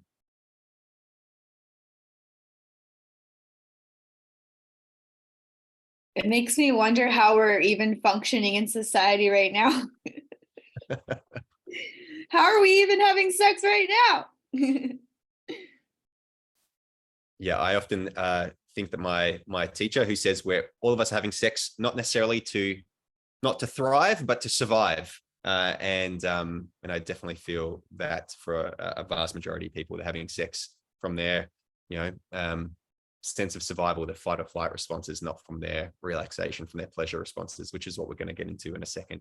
But I'm mindful of time, so I want to just like move forward. The reason why I wanted to invite you all to share, to use some words to describe your experiences of shame, to see if you resonated with any other people's words, is because one of the major ways of overcoming shame, right, and moving past that shadow of our sexuality is to shine a light on it, is to talk about it, is to bring it up, and in a safe, non-judgmental way, like have conversations about the things that we feel shame around, is to hear from other people, to share our experiences, to hear from other people's experiences, and to recognize that, like, firstly, we aren't alone. Like, we have so much in common with other people's experiences of shame, particularly around their sexuality. So even, just here, there was a few common threads there. So that's like the first and in my opinion, major step towards overcoming shame and like moving towards embracing pleasure, is to shine a light on our experiences of shame. And the more that we can be open and authentic, again, in safe, non-judgmental spaces with other people around that, the more we're going to be able to like let go of that, the less power it's going to have over us, and the more we're going to be able to connect with others. So that's my invitation to you, is like, when appropriate, when you feel comfortable, when you're considering your own boundaries and other people's comfort levels, like, have open, honest conversations about your experiences of shame and sexuality. And it's an awkward, tough thing to do. I've been doing this for 10 years and I still find it difficult to do. I still find it, it activates me. It triggers certain things in me. And I find it hard to share certain things. But my suggestion is, when possible, have those awkward, difficult conversations, lean into them when you feel safe and you're able to do so. I'm going to give you an opportunity to do this now, because I want to shift gears here from like moving from overcoming shame, right, which is one half or one piece of this like repression puzzle, to embracing pleasure, which is the other side of the coin, which is sexual expression. So in my opinion, and again, this is just an opinion, our expression of sexuality is tied to feeling pleasure, right? Is you know, we can express our sexuality in a lot of different ways, right? Some people might like to take sexy selfies and post them online for everyone to see. Some people might like to go out deep into the woods and meditate on their desires, right, when no one's around. Both of those things are completely valid and completely authentic ways of expressing your sexuality. The key to both of those things, and anything in between or outside of those, is, does it feel good for you? Is it pleasurable for you? Do you enjoy doing that? Does it feel right to do for you? And in your body, do you notice those sensations? So I want to give you an opportunity to identify in your body, and this is going to be the activity that I'll split you up into pairs to do this. So I'll just create breakout rooms just randomly and pop you in with someone. But the activity that I want to invite you to do is relatively straightforward. I'm going to ask you to identify two areas on your body where you feel anxiety, right? Two areas on your body where you feel anxiety. And then also 2 areas on your body where you feel pleasure. So 2 areas on your body where you feel anxiety, 2 areas on your body where you feel pleasure. And the caveat that I'm going to throw in here is they cannot be your genitals. The areas of your body that you identify cannot be your genitals. And if you're struggling to feel pleasure at the moment, if like that's something that you're finding a lot of difficulty accessing, then my suggestion is think of pleasure much more broadly than sexual pleasure. But where do you feel some sort of ease in your body? Right? There'll be areas of your body where you feel much more tension. There'll be areas of your body where you feel less tension. Identify those areas where there's less tension, where there's a bit more ease, where there's a bit more spaciousness. If it's not pleasure specifically, then look for something where there's a little bit more comfort. So that's my instruction to you. 2 areas of your body where you feel anxiety, 2 areas of your body where you feel pleasure or comfort. And I'm going to split you up into breakout rooms for 4 minutes. And you're going to get 2 minutes each to share with your partner what parts of your body you chose, and if there's time, why you chose those particular parts. Does anyone have any questions about those instructions? Amazing. Cool. I'm just going to create breakout rooms real quick, and we'll just do a random, I think we've got enough. I will just assign automatically, create breakout rooms. How many people have we got? 1, 2, 3, 4, 12, 16. Okay. I need to go 1, 2, 3, 4, 5, 6, 7, 8, 9, 10. We're going to have to go 11 rooms with me.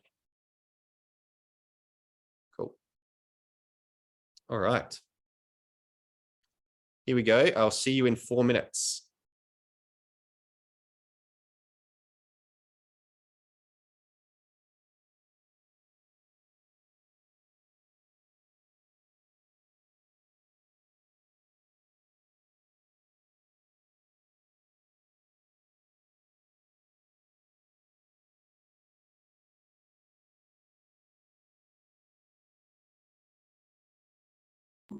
What's up, Cam? Hey, Jessica, looks like we're in a room together. Does that work for you? Oh, actually, I apologize. I may have to bump you into another room because it looks like there's only one person in there. Is that okay?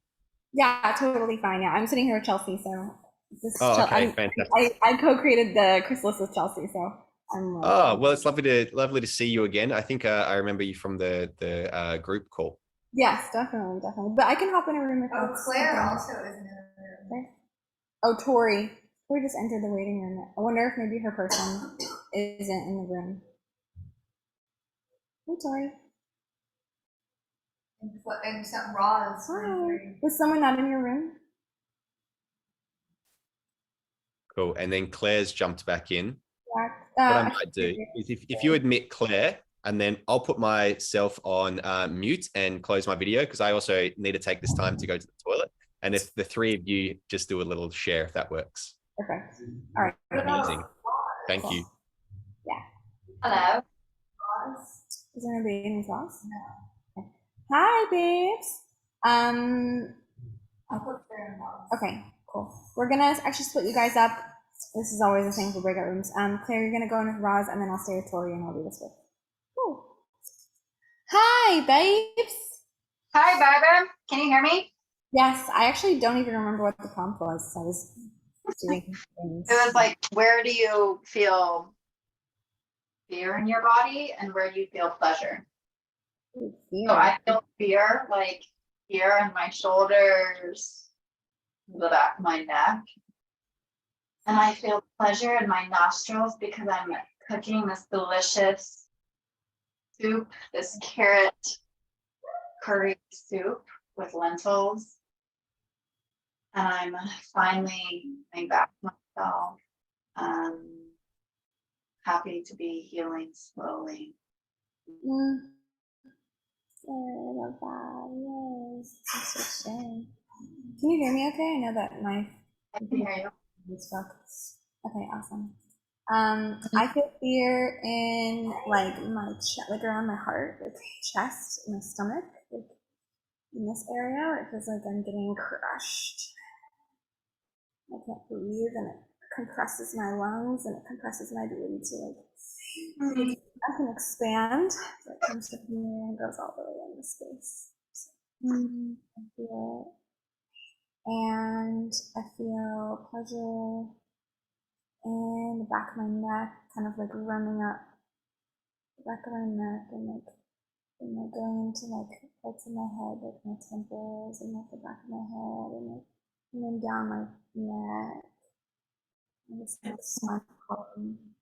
This spinal column pleasure. Lovely. Comes up and down, yes.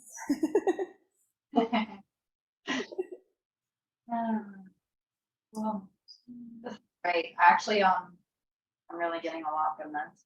I love that. Yeah, I was uncertain about what Cam would talk about and like how he would kind of approach this content. And I'm really grateful because it feels like it's supportive. And I was just talking to Chelsae, like, of course we need to go into sex. Like some part of me wants to just jump over and be like the avoidant parent, being like, oh, we're not going to talk about this.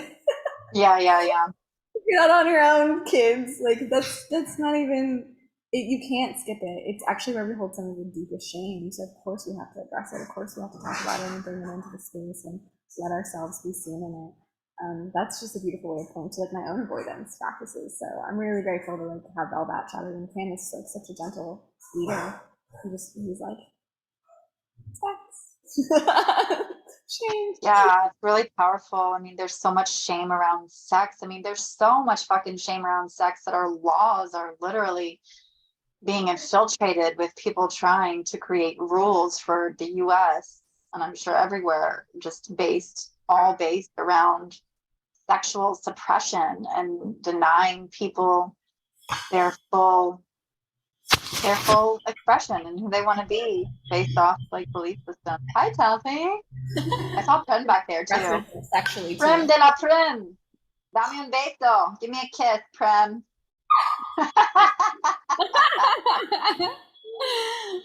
So cute. Give me a virtual smooch.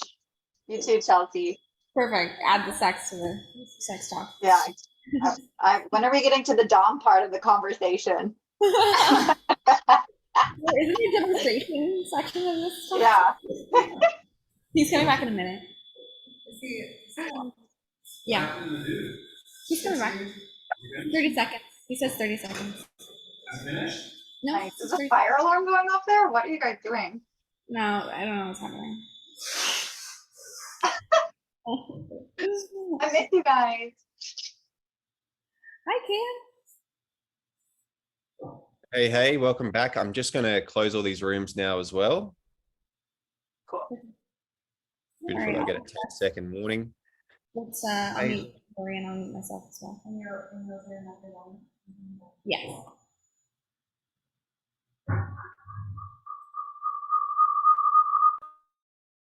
All right. Welcome back, everyone. Hopefully that was manageable. And we had a little bit of a breakout room snafu, but hopefully everyone had a partner to talk to. I couldn't hear my partner. My partner couldn't speak. No worries. Thank you for letting me know, Mickey. Appreciate you. We always have some tech difficulty, but hopefully it was still manageable. I want to transition into like one final little activity because I am mindful of time and I don't want to go too over. But I really want to emphasize the point of pleasure, right? Emphasize the point of being in our pleasure, exploring pleasure in our body.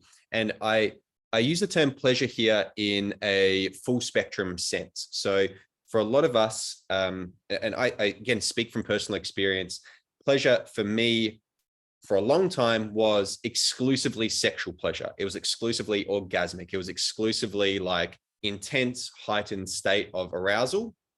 And for a lot of people, that's also the connotations that the word pleasure has. But pleasure, we know, can be much more than just orgasm, right? Pleasure is from the subtle nuances of, drinking your favorite cup of tea, right? And the smell and the aroma of that, and the taste on the tongue, to those heightened states of arousal. There is this beautiful full spectrum of pleasure.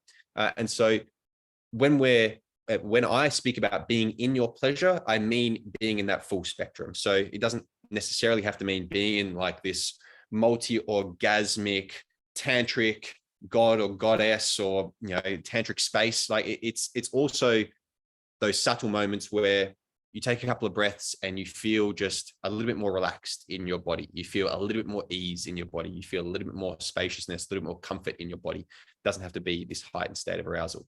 So that's what I really want you to take away from this, is like when I speak about embracing pleasure, I mean embracing the full spectrum of it, the nuances of it, and the intensity of it. So to kind of drive that point home, I want to do a little practice with you for the last 5 minutes. And this practice comes from a teacher of mine who I'll fully credit. Her name is Betty Martin. Some of you may be familiar with Betty's work. She does a great little activity called Wake Up Your Hands, which I am a big fan of, and I do it with whoever will listen to me, essentially. And so I'm going to do it with you all now. And the practice is, again, emphasizing that full spectrum of pleasure. I'm going to invite you to take a small object that you have next to you. It could be a pen. It could be the lid of a water bottle, something that's small that fits in the palm of your hands. And what I'm going to do is invite you to explore that with your hands. So I'll guide it, but I'm going to invite you to like start to touch it in a slow, soft way. And hopefully the intention here is to elicit a generally enjoyable response, a pleasurable response in your hands. So if you feel comfortable doing that with me, that's the practice. I'm going to invite you to sit back as much as you can. If you've got something behind you, lean back onto that. Relax your shoulders, right? We don't want to have tension, or we try and release as much tension as possible in our neck and shoulders. And have your palms just resting in your lap. So not holding your hands up, just resting them in your lap, with the object that you're going to be touching just in the palm of your hands to begin with. Once you're there in that relatively comfortable position, I'm going to invite you to close your eyes down, and I'll guide you through the little practice.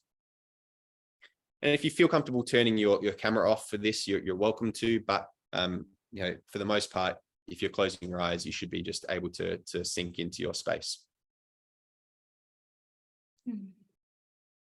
Beautiful. So taking a few moments here just to breathe. No right or wrong way to do this, just slowing the breath down as much as you feel comfortable.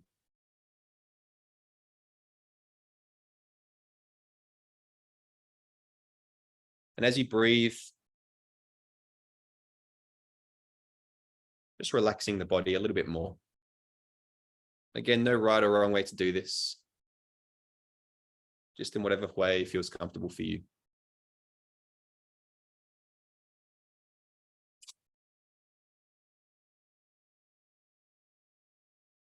So as you slow the breath, as you sit and relax, I want to invite you now to just begin touching this object that's in the palm of your hands.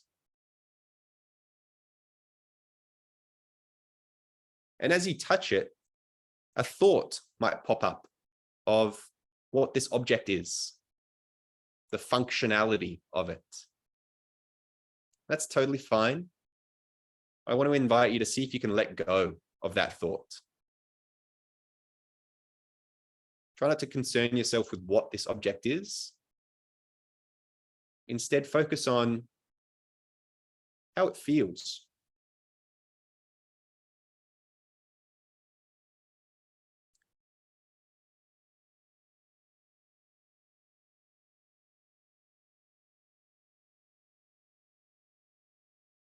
Now, as you're touching, I want to invite you now to halve the speed at which you're touching this object.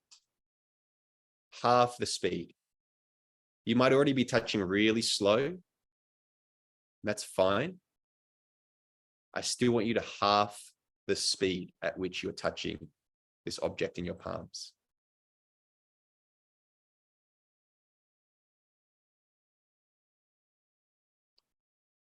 And as you slow your touch down, perhaps you notice a few more things about this object.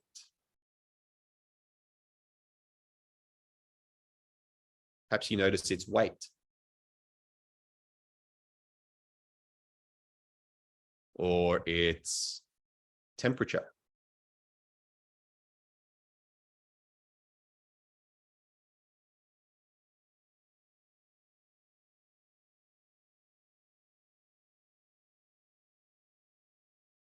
Perhaps you notice the geometry of this object, the edges,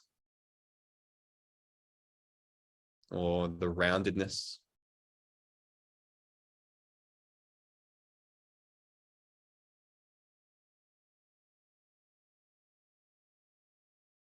As you continue to touch, I want you to halve your speed again. And again, you might be touching really slowly, and that's fine. I still want you to halve the speed at which you're touching this object. Starting to really slow down now with your touch.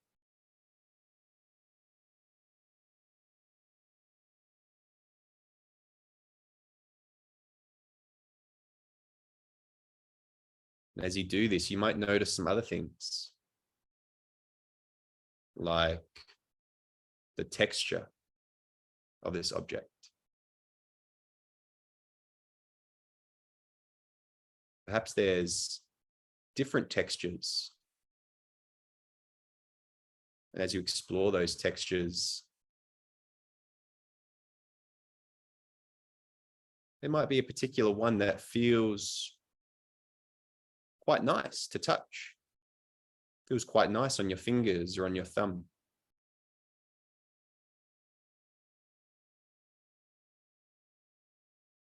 Perhaps it's a particular edge of this object.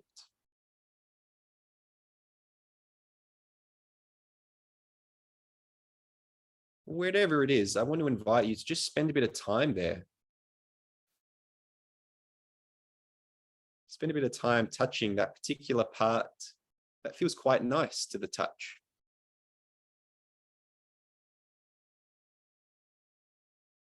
Give yourself permission to just explore it a little.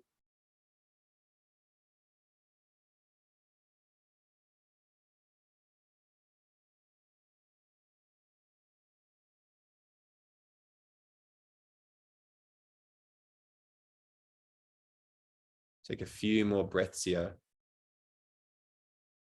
Just enjoying the slowness of that touch, the feeling against your fingers.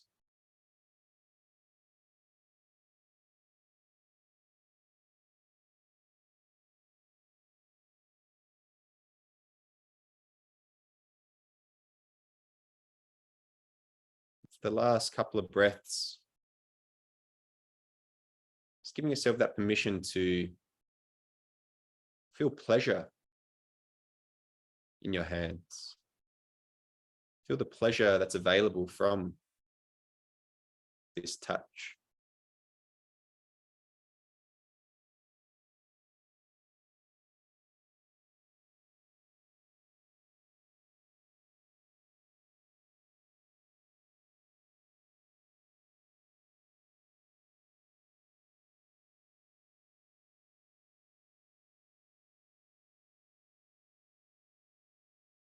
We'll go for another 3 breaths.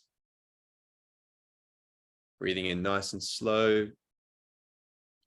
As you exhale, you may like to just let out a gentle sigh. For another 2 breaths. As those breaths finish up, just bring your hands back to stillness. Keeping your eyes closed for another moment, I am going to be inviting you to come back to the screen.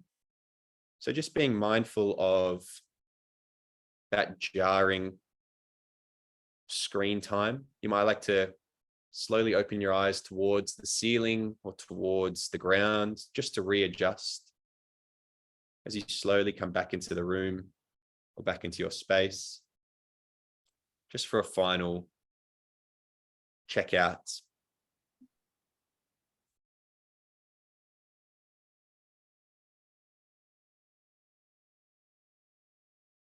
Beautiful. So we've got some people coming back. Now, if you want to put your screen back on, you're welcome to. You, of course, do not have to. That little practice, as I mentioned before, is called waking up your hands.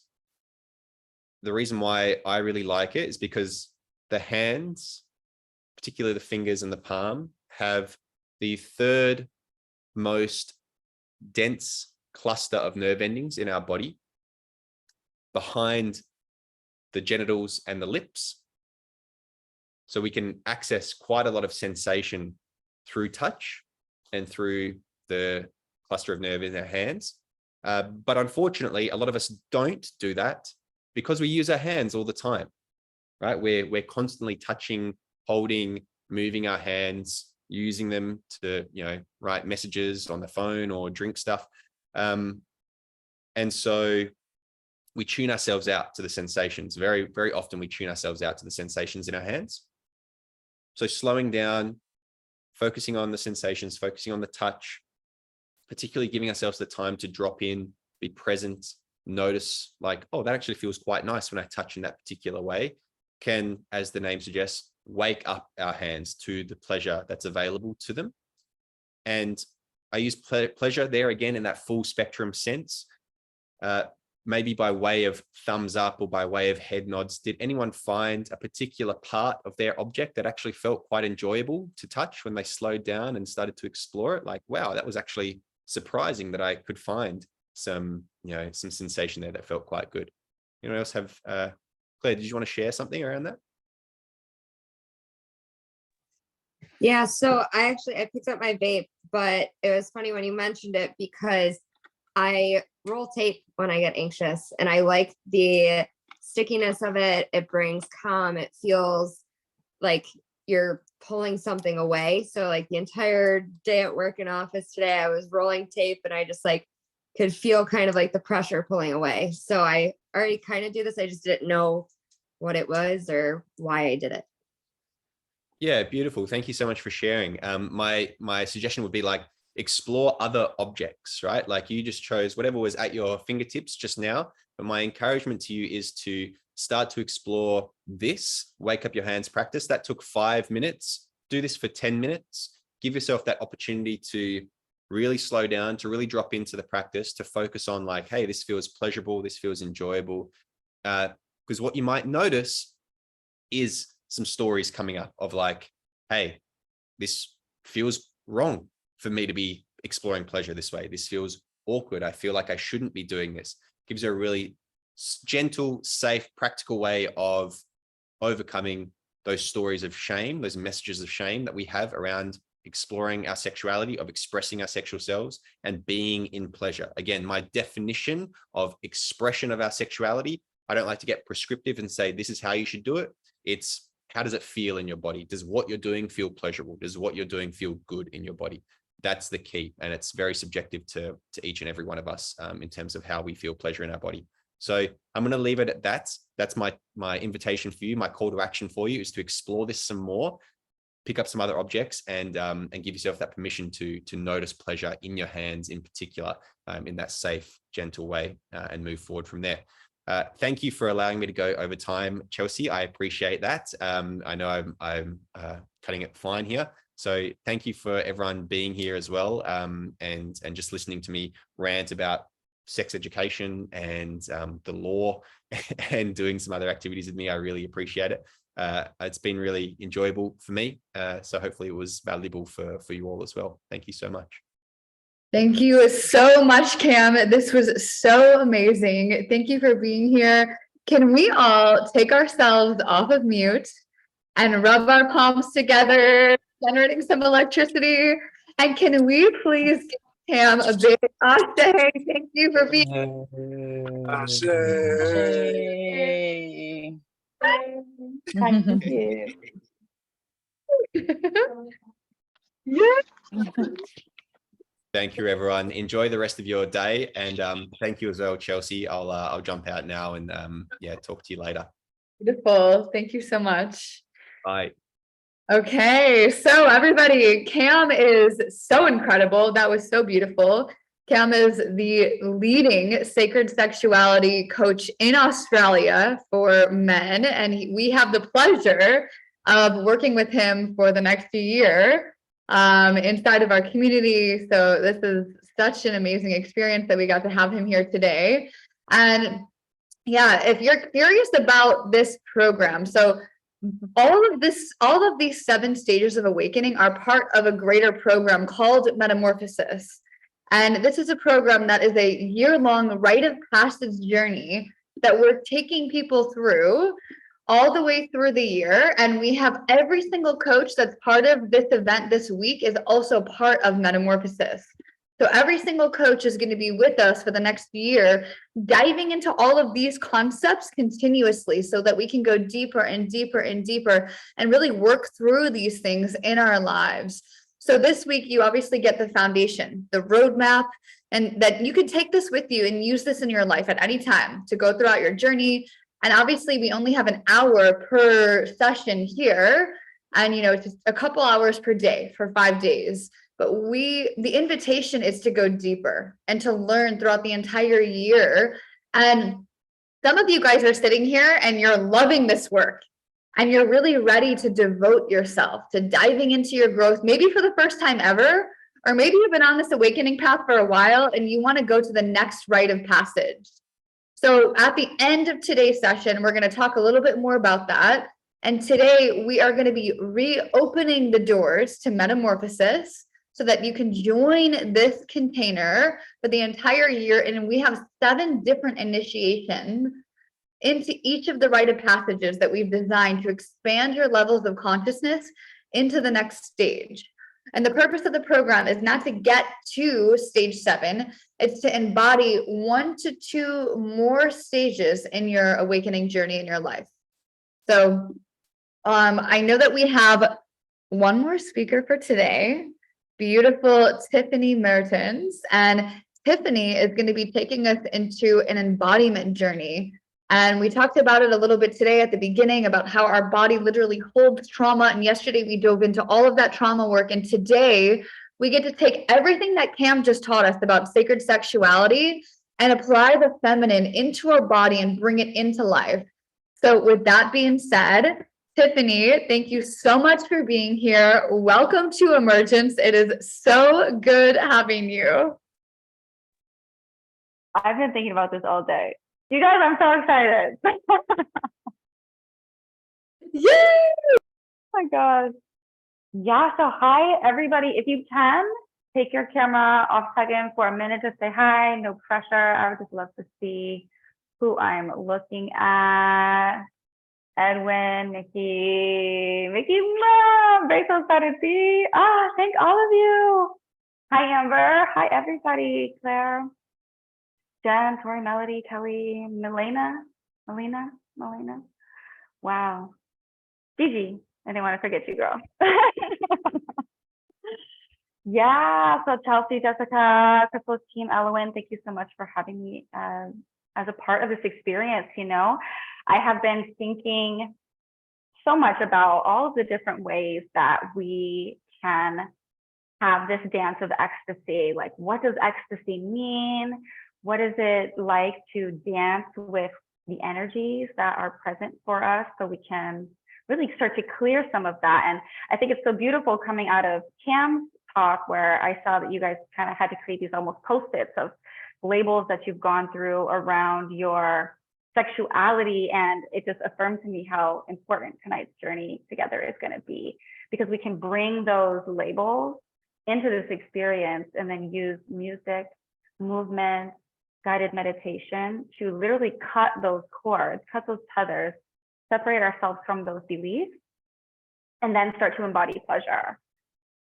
So yeah, look, I'm a trauma healing and somatic coach. That's what I do. Movement is my medicine. That's what I offer to my clients. And I'm so passionate about it because it has completely transformed the way that I show up in the world. And I remember what it's like to be in this like awakening stage where my life doesn't resonate the same and I'm having a hard time and I'm feeling shame or guilt.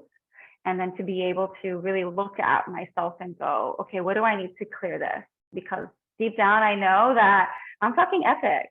I'm so beautiful. I have things that make me feel amazing, right? My sex is sacred. It's fun. It's playful. It's kinky. It can be all of it, right? Like, yeah, it can be all of it. And we get to be all of it and experience all of it. I really think that that's our gift here in this life, is to feel the fullness of ourselves in all expressions of ourselves. So we can really see like what's true for us and what's not, right? Some of it's bullshit. Some of it's not even ours. Some of it's karmic. Some of it's genetic, right? But I really feel like we are the ones that are showing up for ourselves, for other people, but also for our ancestors and for our lineage. So if you feel like, wow, some of the burdens I'm carrying might not actually be mine, they might just be beliefs that society has put on me. Maybe I'm not monogamous. Maybe I am polyamorous. Maybe I'm not polyamorous. Maybe I'm definitely monogamous. Maybe I do resonate with religion, right? Like we get to explore all of that. In a way, I like to. We get to explore all of that. And so the power is through music. And so my class today is a little mix of like a dance class meets ecstatic dance. And there's no choreography. I am not teaching you moves. This is just all about you and your connection to your body in the moment, to the beat in the moment, the beat that excites you the most, that brings you pleasure. And just like feeling that fully, allowing yourself to feel yourself, feeling yourself. That's what confidence is, baby. When we feel ourselves, like when I'm just feeling myself, ooh, even as I say that, it's like my jaw lights up and my shoulders light up. It's like, there's so much power come back alive in these hands, like Cam is talking about, right? So cultivating that. Claire's feeling it. She can already feel it. And so, yes, stepping into this excitement that we are allowed to have. We shouldn't feel shame for the things that excite us, right? We get to explore all of that. And so if you have Bluetooth headphones, I want to recommend that you take a minute to get those, because that's going to be better sound. If you don't, that's okay. That's just a little bit more submersive. And there's a couple things I want to say, and I made sure that I took notes before we get into this, because it's very important. And the first thing is that, you know, this is going to be an energetic experience. I know for some people it's like 8 or 9 o'clock. This is going to charge you up. It's going to clear anything that's lingering from the eclipse. And it's also going to fill you with so much like carefree joy that you're going to wonder like why that even had you bothered for a second, right? You just get to leave it behind and you get to feel what that's like to do that. And so it's really about like giving yourself space to cultivate that inner fire, right? Your own inner fire, which is this process that we can use to burn and release beliefs around ourselves, fear, doubt, shame, guilt, right? We can burn it all away while recognizing that as we do that, what's that doing? That's creating more space for other fire to emerge, right? And then we get to be the fire keepers, the tenders, you know, we get to build it the way that we want it. We get to create it the way that we want it. We get to make it as big or as small, depending on what our needs are in the moment, right? Sometimes it's just candlelight. Other times it's like, let's burn this shit to the ground, right? This is not serving me. I don't know much, but this is not serving me. And so really going into this process, my invitation is that you really trust your body. And we're going to do this practice that's like the body leads and the mind follows, which is really about dropping into your body's own intelligence. Firekeepers, dropping into your body's own intelligence, like what does my body need right now? Cam's experience might have made you a little tender, right? Anytime we talk about shame, especially around our sexuality, oof, that gets some heartstrings, right? There might be some like self-soothing that needs to happen. Right? And really offering that to your body and letting your mind just go, okay, what happens when I just let my body flow? What happens when I just decide to let go? Just this one time. Like what happens if I let my inner child come out and just play for a little bit? Or I play with that energy that I'm so afraid of, right? If I recognize that I can play with this energy, I can pull it into me. I could wrap it around my neck. I could tie a little bow around it, right? I could own it. I could untie it, wrap it back around, throw it away, right? It's all energetic. And we get to explore that in today's practice. The last thing I'll say is that at some point, there's like a journey that I invite you to go into that's like into the darkness. And the darkness I want to share is like not something to be afraid, right? These labels that you had in Cam's workshop, there's some like shadow there, right? They prevented you in some way, shape, or form from feeling like you can really step into the things about sexuality you love or that you're curious about. And so I'm going to ask you to bring those in, and I'm going to guide you into what the process will be to release ourselves from that. Cut it. We're going to cut through it, right? And come back to our deep states of pleasure. Just also knowing that pleasure and ecstasy can also come out of us from release, right? There's a feeling that's like, oh, thank God that's over, you guys. Thank God that's over. That feels so good. That brings so much pleasure. Oh, I have spaciousness now. I'm not dealing with that. That's also a pleasurable feeling. And that can also be a part of ecstasy and liberation. How we doing? Everybody feeling thumbs up? Do you have your headphones? You feeling ready to get lit up? We're about to get lit up. So I also just want to say, we're going to get lit up. And if your body isn't feeling lit up, right, meet the music where you're at. So if you're feeling soft, find the soft beat. You don't have to be going hard in the paint. If I'm going hard in the paint, right? I might lose it. I don't know. This is going to be a channeled flow for me. I've been playing this for weeks, but it changes every time I dance to it. So honor your body's needs, right? And meet the music where your body's at and let your body do all the talking. And then I'm going to guide you through this whole thing. At the end, we can kind of see like, oh, okay, what came up? How did our energy shift? Where are we at? Any questions? We wanted to rock and roll. Today's going to be flirtatious. Today is going to be deep. It's going to be a little sassy because I like, every time we get a bit of bad attitude sometimes. And I think that that's okay, So like, if there's something that's kind of made you have a bad attitude this week, like, I can be about it, right? Let's get it on here. There's deep energy, and then we're going to end some soft. So I've got some amazing artists, some Missy Elliott, some Skrillex artists that are coming up. Channel Trish, these are some of my favorite artists out right now. So, okay, I'm going to share my screen with y'all. I'm so excited to get flirtatious. My encouragement is for the people who are off camera, be brave with me.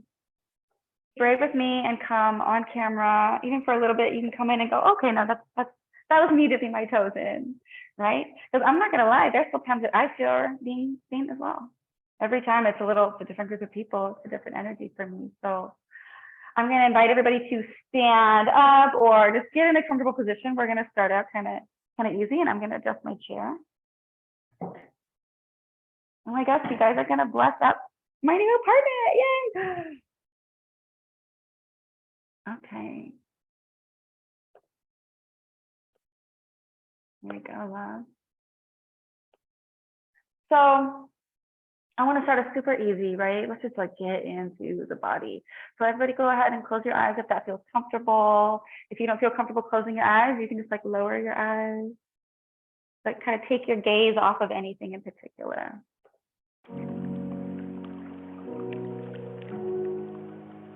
And just kind of meet your body where you're at. Go ahead and put your hands on your body somewhere, your eyes closed.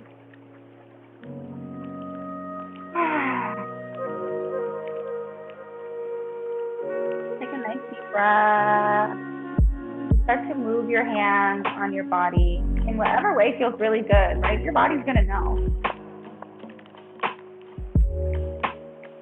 I'm rubbing my thighs a little bit, just bringing sensation to the body. Just like, okay, buddy. For the next 30 minutes, we're gonna see what's here. If you're feeling tender, you can rub nice and smooth. Maybe like a gentle sway.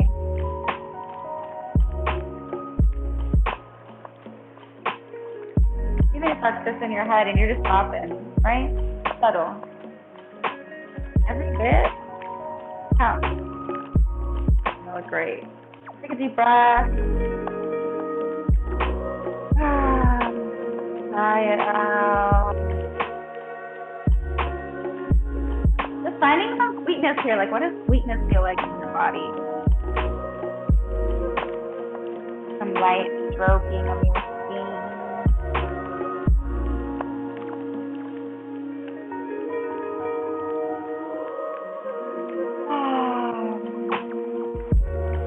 Just continuing to be with this kind of slow energy.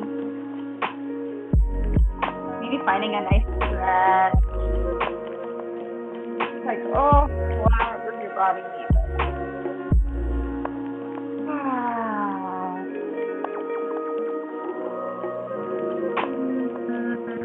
Yeah, I feel. Look at that. Even if you're breathing, right? Trust in the breath.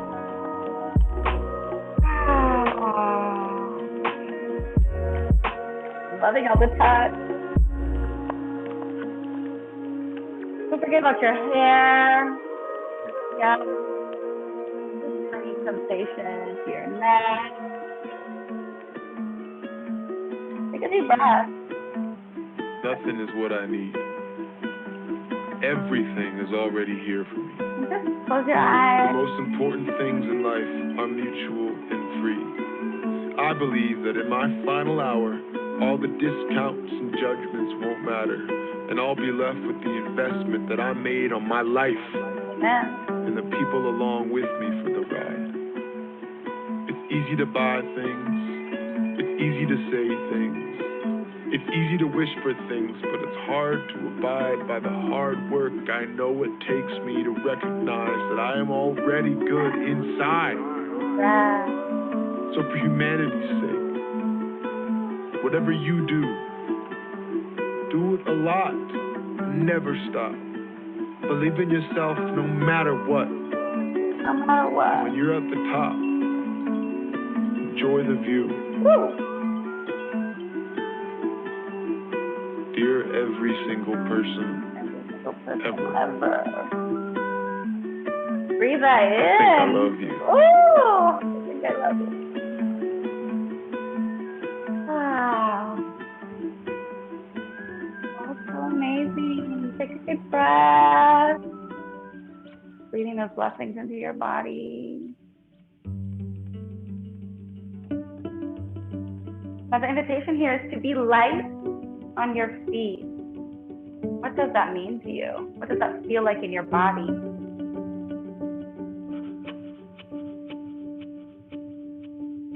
It's like you're a feather. As the breeze changes, oh, you change too. You're so light.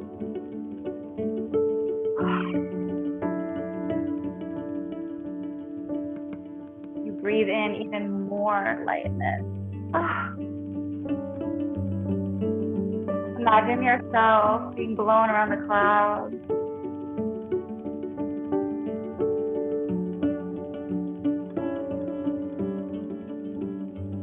As little molecules of air start to pick weight off of your body. You can see it. Start to evaporate off your skin.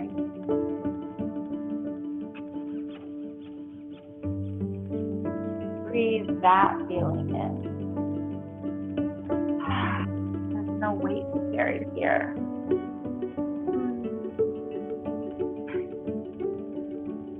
holding yourself.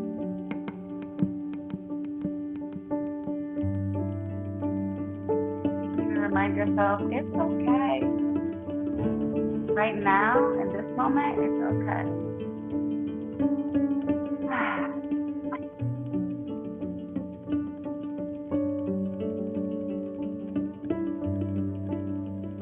You still need to stretch to open your body and reach out wide.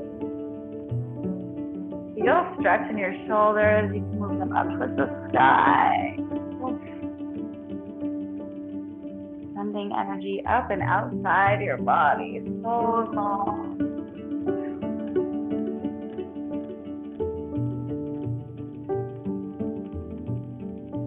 And into your body and see where you feel the most sensation right now. How can you play with that part of your body?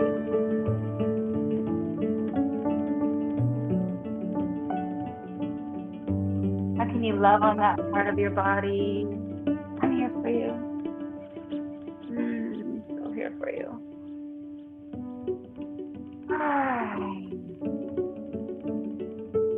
Continue to expand and open, oh so slowly. Allowing yourself to move in ways that feel unusual. Take a deep breath. Okay, we're gonna pick it up a little bit and get a little flirtatious. I don't know if you know this about me, but I'm a little love shy. I seem extra, but I'm love shy. So if you have a little shyness, this is your song. Find the beat that feels good for you. Maybe it's on your feet. It might be in your ass or your hips. It might be in your fist, if your fist up there. So find this flirtation, right? Find this part of you that loves to flirt. Even if you're afraid, like, oh, sometimes I wish I could say that.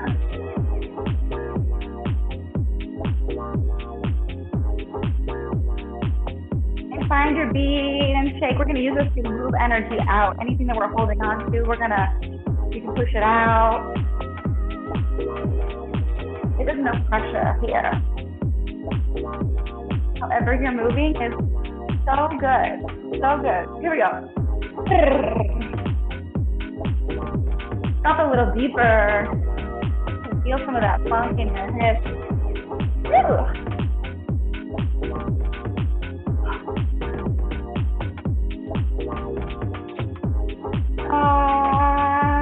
Bring it back to your breath.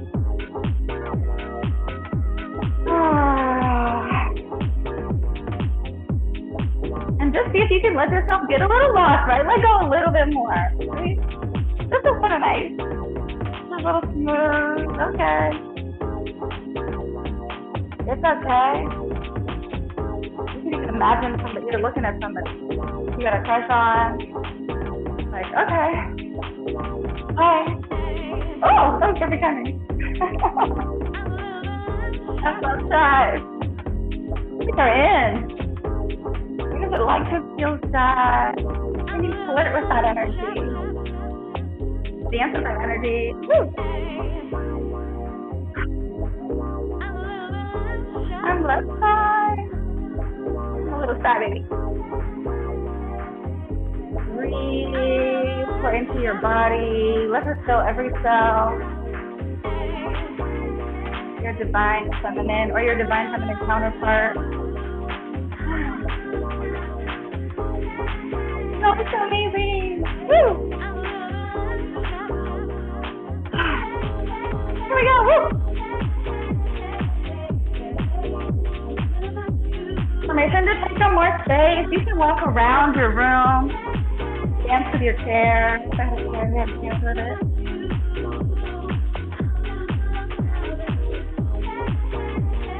Starting to feel more of that energy come online in your body. Hear me. Woo. Yeah, my dancers out there. Woo.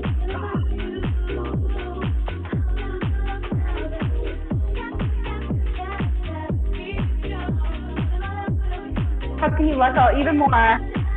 Just drop deeper.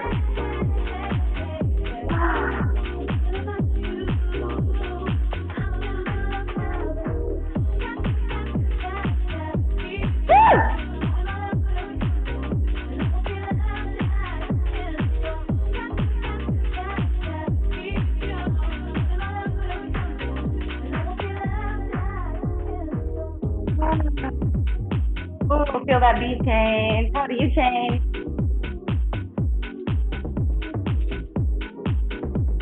Oh no, I'm feeling this in my hip.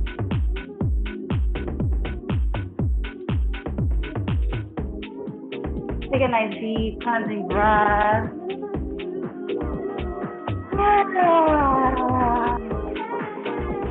You keep landing into your body.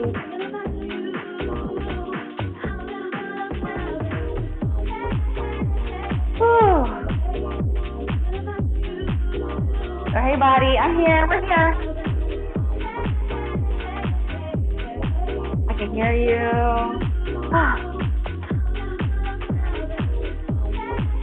We're gonna work it out. Woo!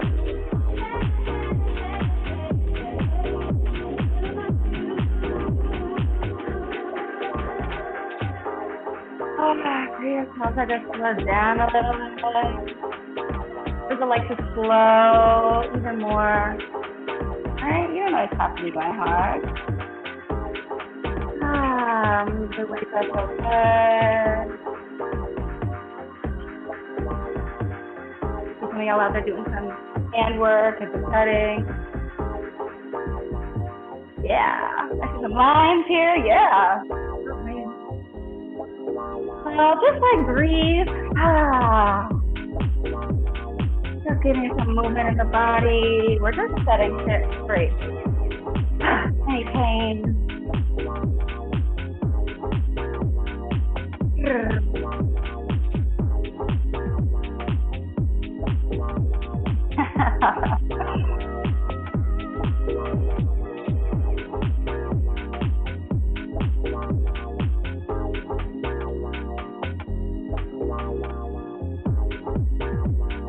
Find just your hips for a second. Also, this is just your hips. How does that change?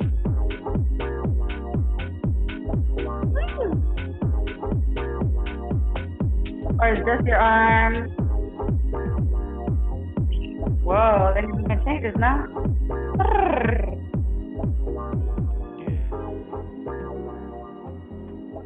Take nice deep breath, you flirtatious. I'm flirting with all of you. Sure, they got Jamie I'm Jones flirting with all of in you. this bitch. Shit. Take a deep breath. Wow. Yeah. Let me know if you got time for a nigga, you know? So you have a gift. Might have to fly in on you. We all have gifts, right? There's something that we have that nobody else has. Cause you know you can't replace me. Really. Look alive, look alive.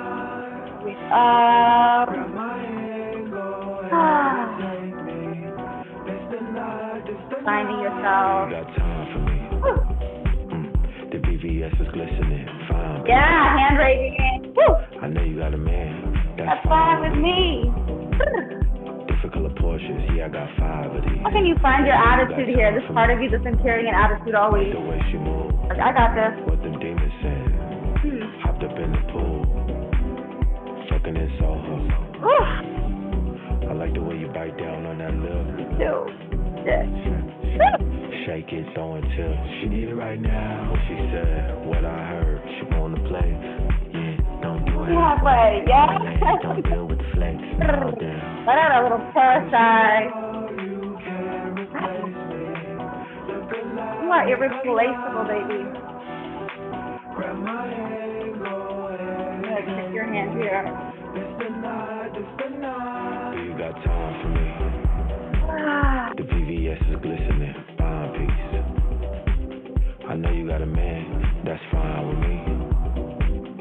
Difficult of Porsches, yeah, I got 5. Yeah, see if you can open up even more. This is extra, I feel like. Yeah. The PVS is glistening, fine piece. I know you got a man, that's fine with me. Difficult of Porsches, yeah, I got 5 of these. So do you got time for me? I got some sacred fire in the house. Woo! Keep the hands on your body just to feel your heartbeat, feel your pulse.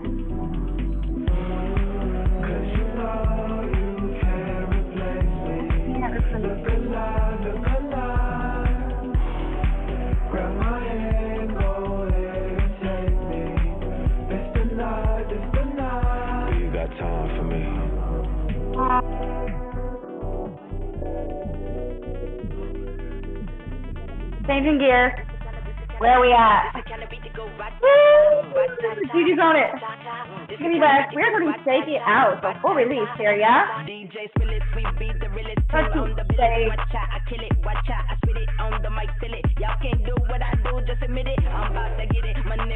Stop your feet. Send it to the earth.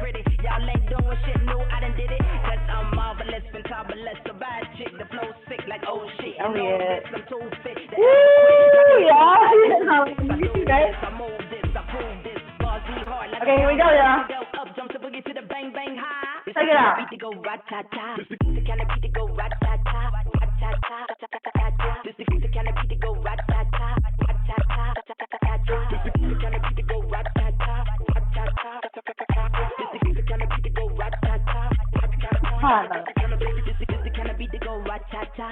What you can play with here. Woo.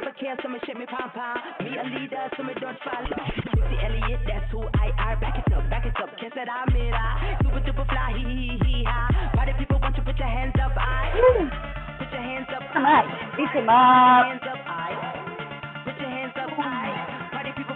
Stretch and open your chest.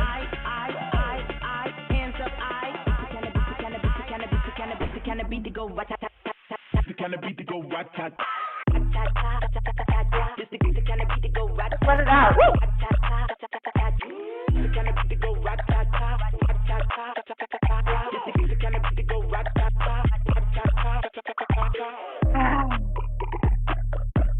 Find that. Each that brings you the most pleasure. Even if you're just kind of listening. What is it?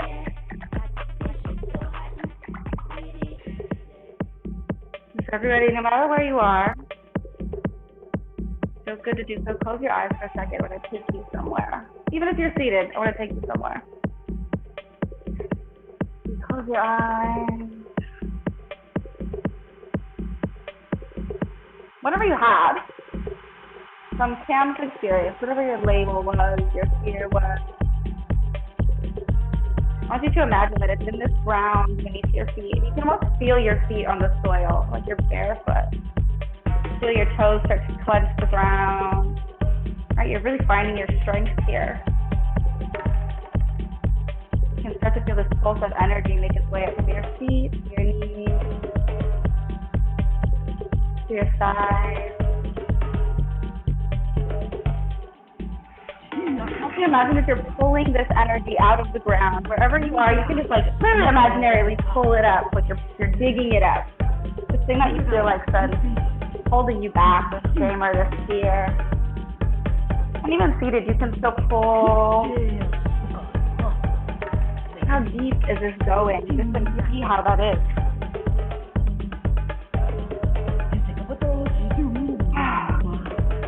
I want you to imagine that you're holding it out in front of you, this big fear that you have.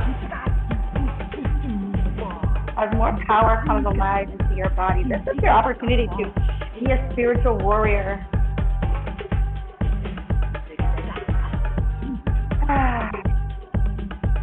Think of your tool of choice, the one who cuts through these fears, trunks, these veins. Take a nice deep breath to imagine yourself just slicing through them as your hands become these rich blades. You're going to use these to literally cut hard. An invitation is to move around your room, however it comes up and out, cut it. Be scissor cutting it, slicing through your fear, breathing your energy into your body,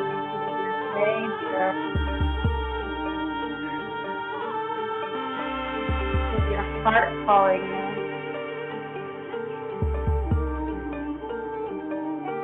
Feel that expand in your chest.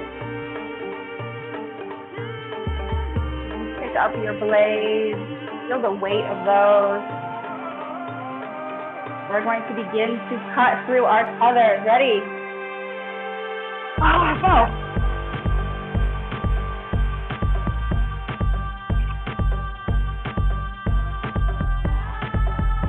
dig it up and cut even more. You can tear away at it.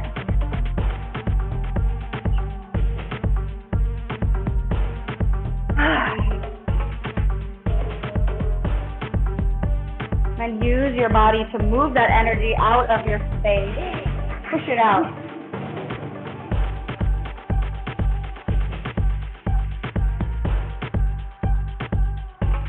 Deep breath. If there's still more there, keep cutting and digging.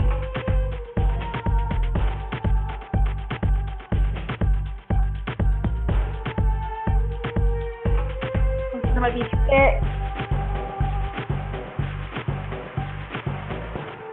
Take this time cutting through that. Take a nice deep breath and just feel your body. Where are you feeling yourself the most right now?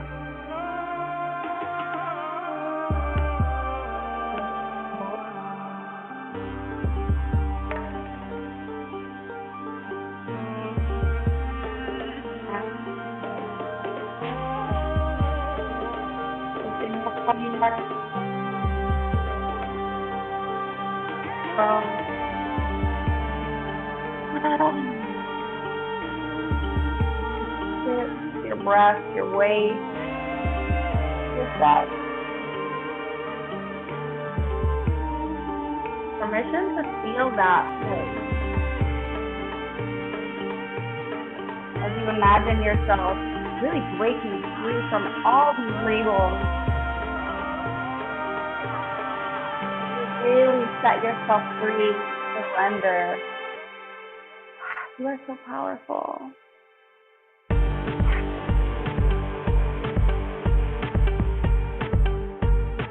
Really send it up to the sky, send it all around.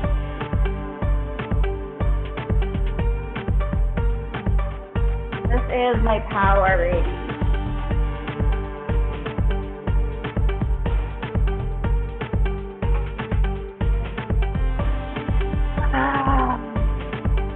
I don't have to carry this anymore.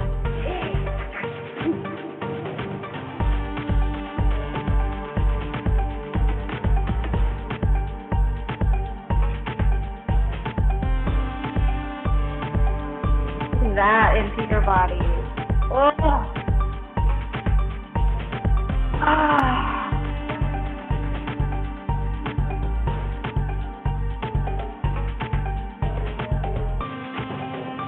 Oh, so good. Edwin's background looks like the vibe of this whole song. Lost in his face. Deep breath. Again, use your hands to just say that out. Do that beat.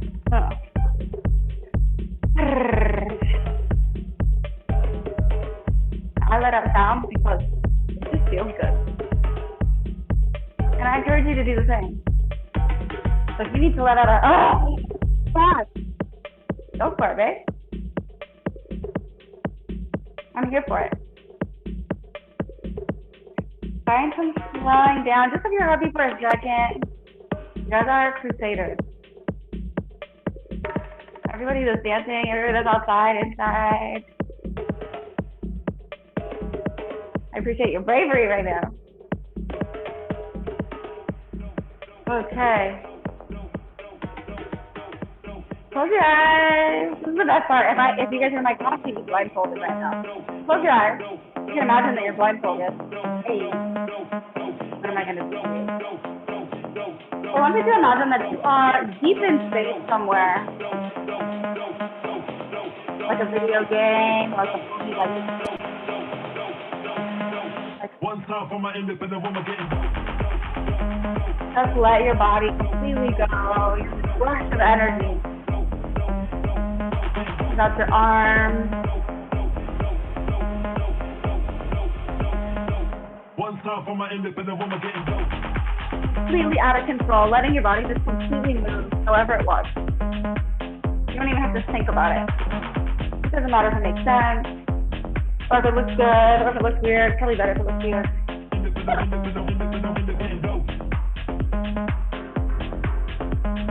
is energy work, baby.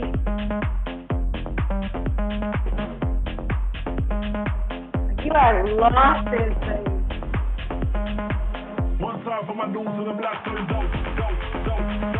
How deep? Oh.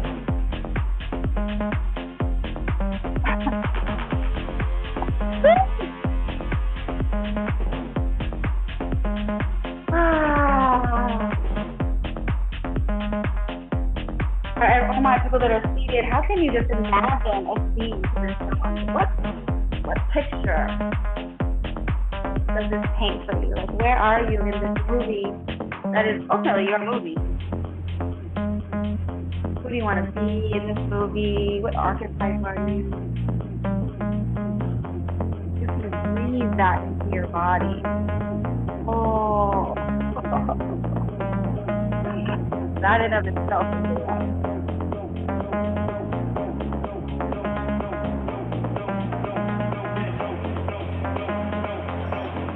No permission can to completely let it all out.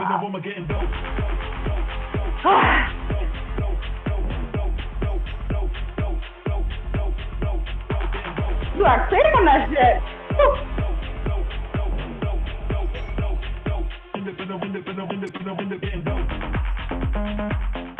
Woo!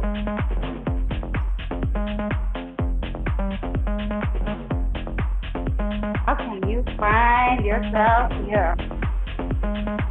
One time for my dudes in the black to the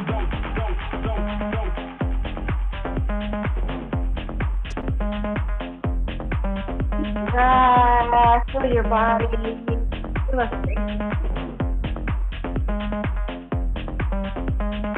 Feel that heartbeat. Hey, pumping.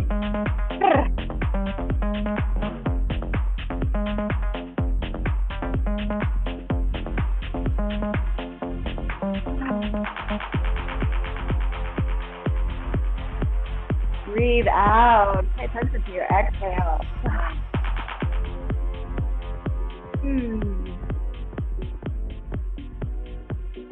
Slow it down a little. Just feel your body for a second.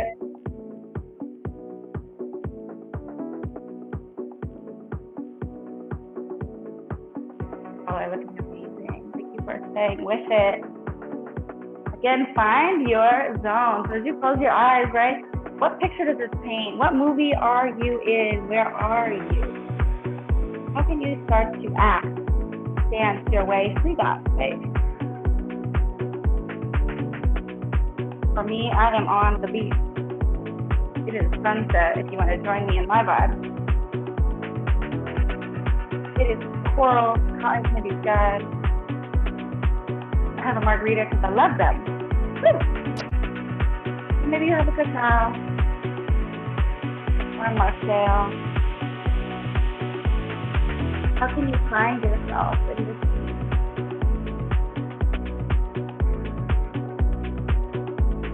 And just allow yourself to get lost in your imagination.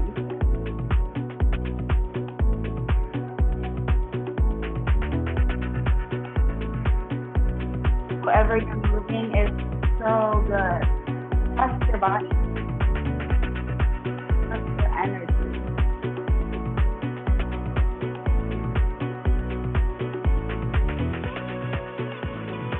Deep breath. All the way up and in.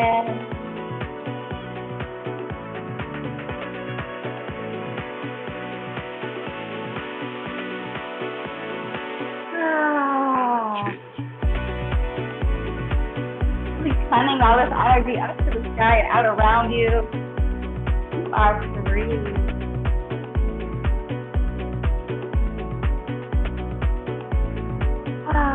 Really breathe in that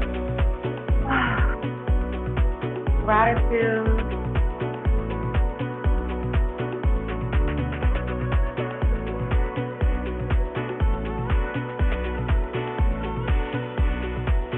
That was so good. Deep breath.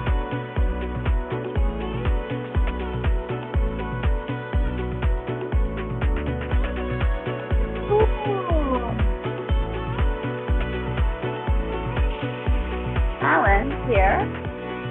Now, completely reverse how you're moving.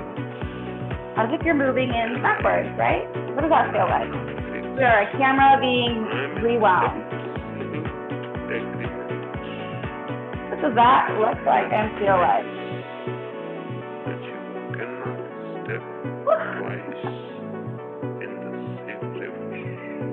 It means you cannot meet the same person again, cannot step in the same level, even once.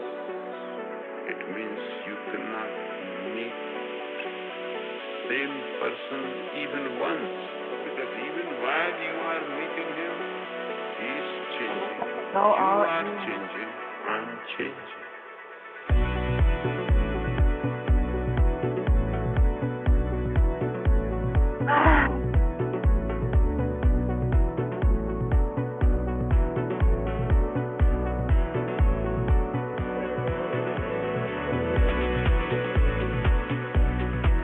Can't play with your hair, arms, trying to twist it. Yeah. We're dancing together.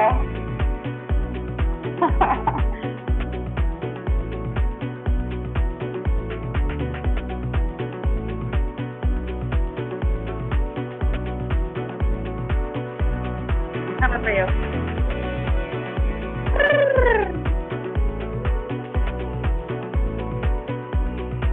It's okay. Just be with yourself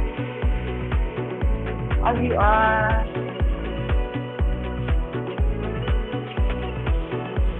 All of you is okay here.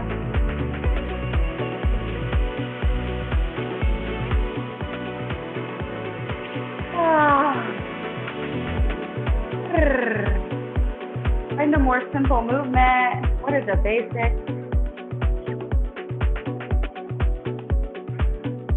Wow, feel that energy. I've been moving for a minute.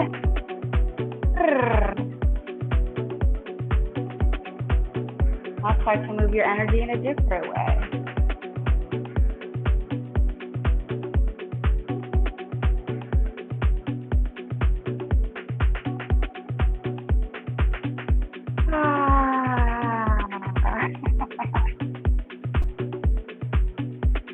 Put the touch in there.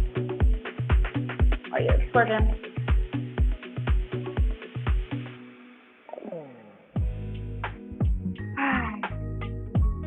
Now just pause for a second. Just feel the energy of your body as you return to this very light space. It's very different. I did that intentionally.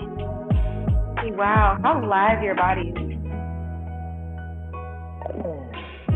And how can you soften up and just put it on yourself, right? You can imagine you are sudsing up your body in the shower, just paying attention to every piece. Just leave any area out. Or if you're a freak like me, covering yourself with peanut butter. I don't know why I would do that. Other than it would just feel good. Just rubbing your body, caressing. You can even massage. Start to feel some softness in your muscles. Everything is just a little easier now.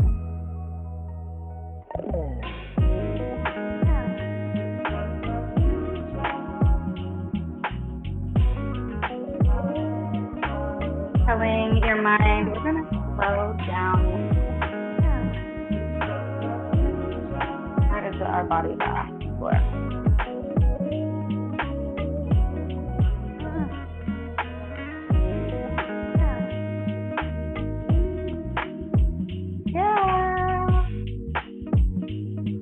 We're just playing this energy around.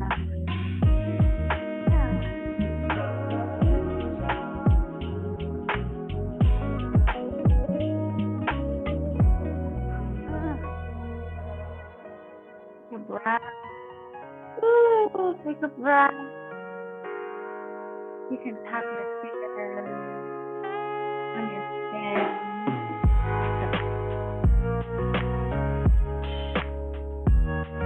the most loving thing you could offer your body right now? That would bring it so much pleasure.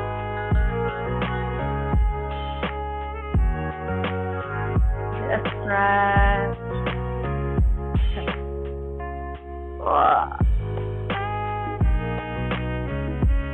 Make the body a little bit natural.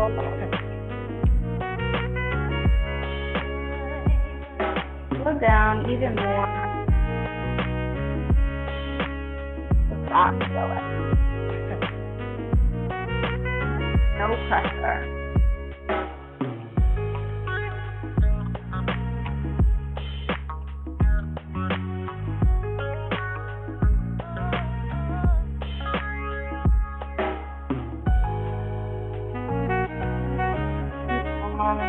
That's all the way down your body.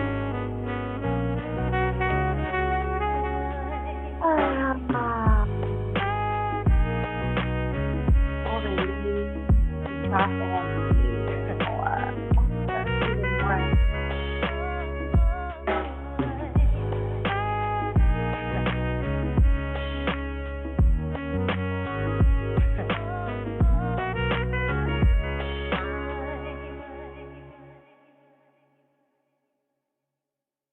Now find a space of stillness here. You close your eyes. Just feel yourself. Put your hands on your body somewhere that could honestly use a little TLC.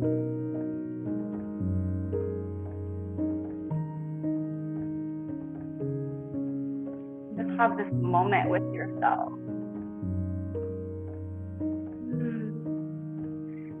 Thanking you for being here. Thanking your bodies for being here. Thank you for being here with me. Just like come back to you. There he, they are. Right? Feels good to be back.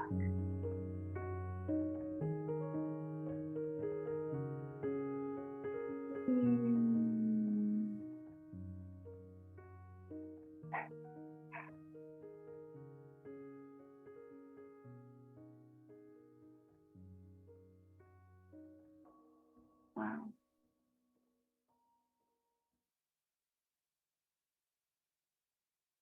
How funny that we would end the song with a Spotify generated song called Every High. We're talking about ways that you can just like get lit off your own energy. So like, oh wow, thank you for everybody that danced that I could see. Thank you for those that I couldn't see. They were still a part of this vibe. You know, my hope is that the transmission went beyond you and into the earth and into the air and into all of the thoughts and beautiful manifestations that you've been desiring in your life, because I'm a living, breathing example. Jessica, Chelsae, Elowen, living, breathing examples. We're all living, breathing examples that what you want is out there. It wants you, it feels you the way that you feel it and the way that your desire is towards it.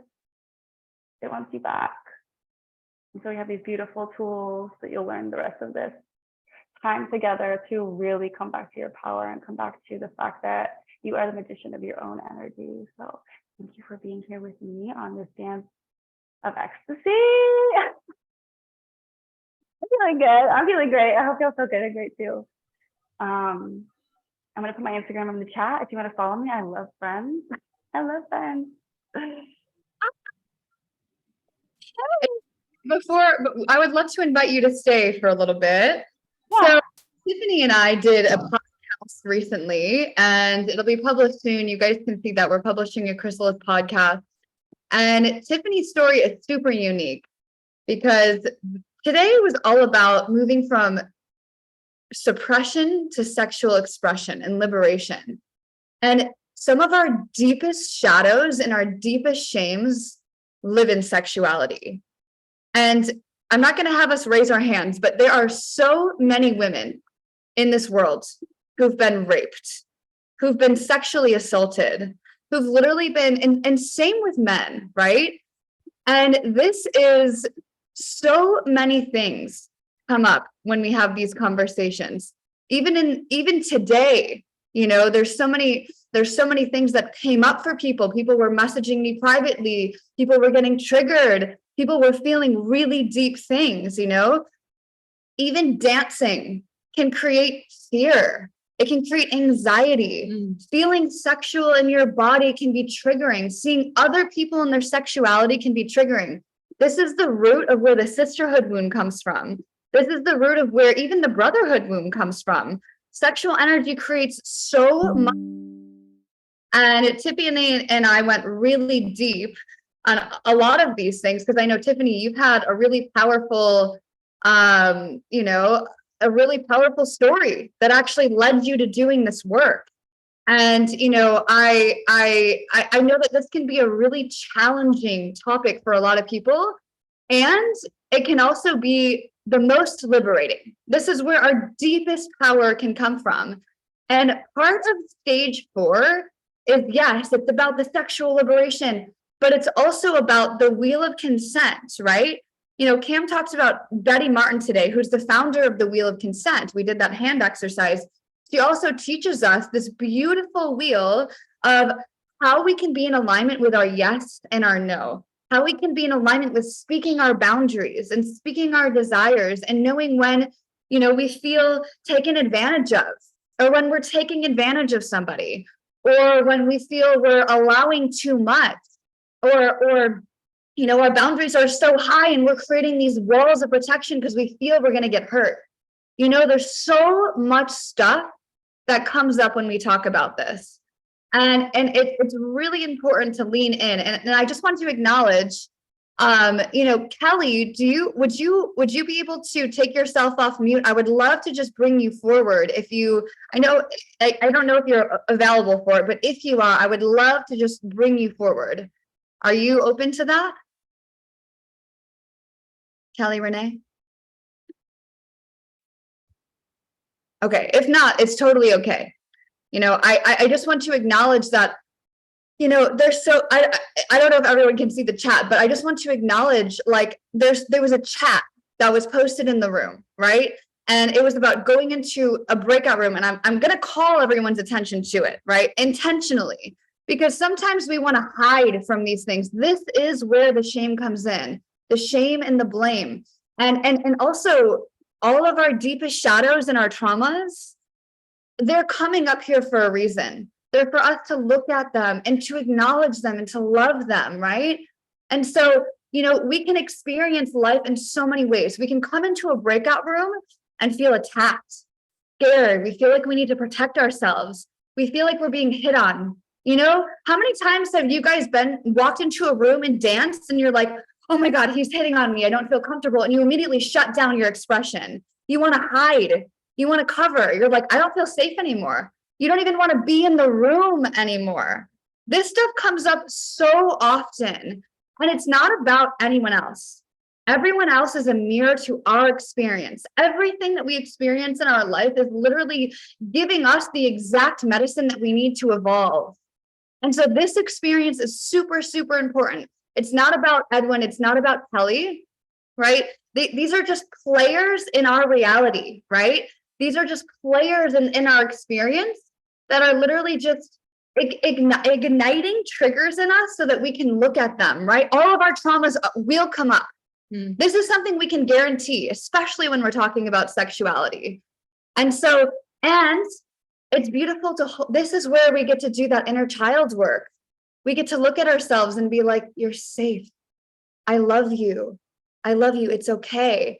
And this is when we get to call forward our voice, right? Instead of hiding and keeping ourselves on mute, we literally mute ourselves. You know, we go into a freeze response. Like one of our trauma responses could be freeze. You know, this can be a time where we get to come forward and say, I'm really uncomfortable right now.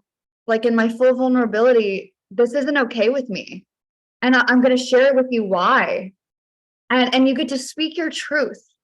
And the other person gets to respond, you know, and they get to share their experience. And this is how we heal together. You know, we have this culture that's called cancel culture, and it's coming from a good place. We want to protect people. We want to protect ourselves.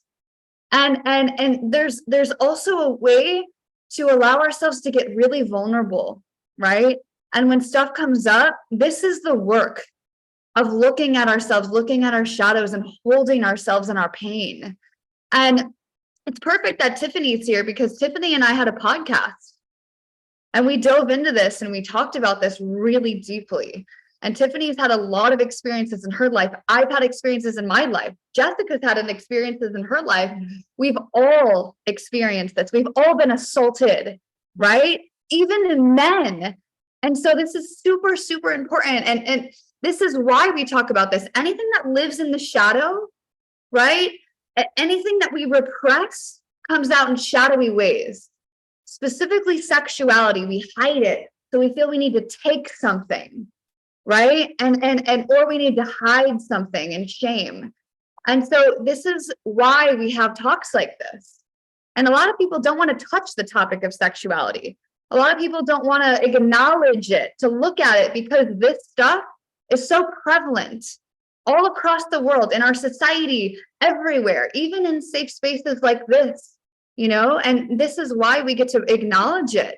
We get to bring it forward. We get to talk about it. We get to heal it together, and I really want to acknowledge, Kelly, thank you so much for speaking yourself, for protecting yourself, for sharing your truth.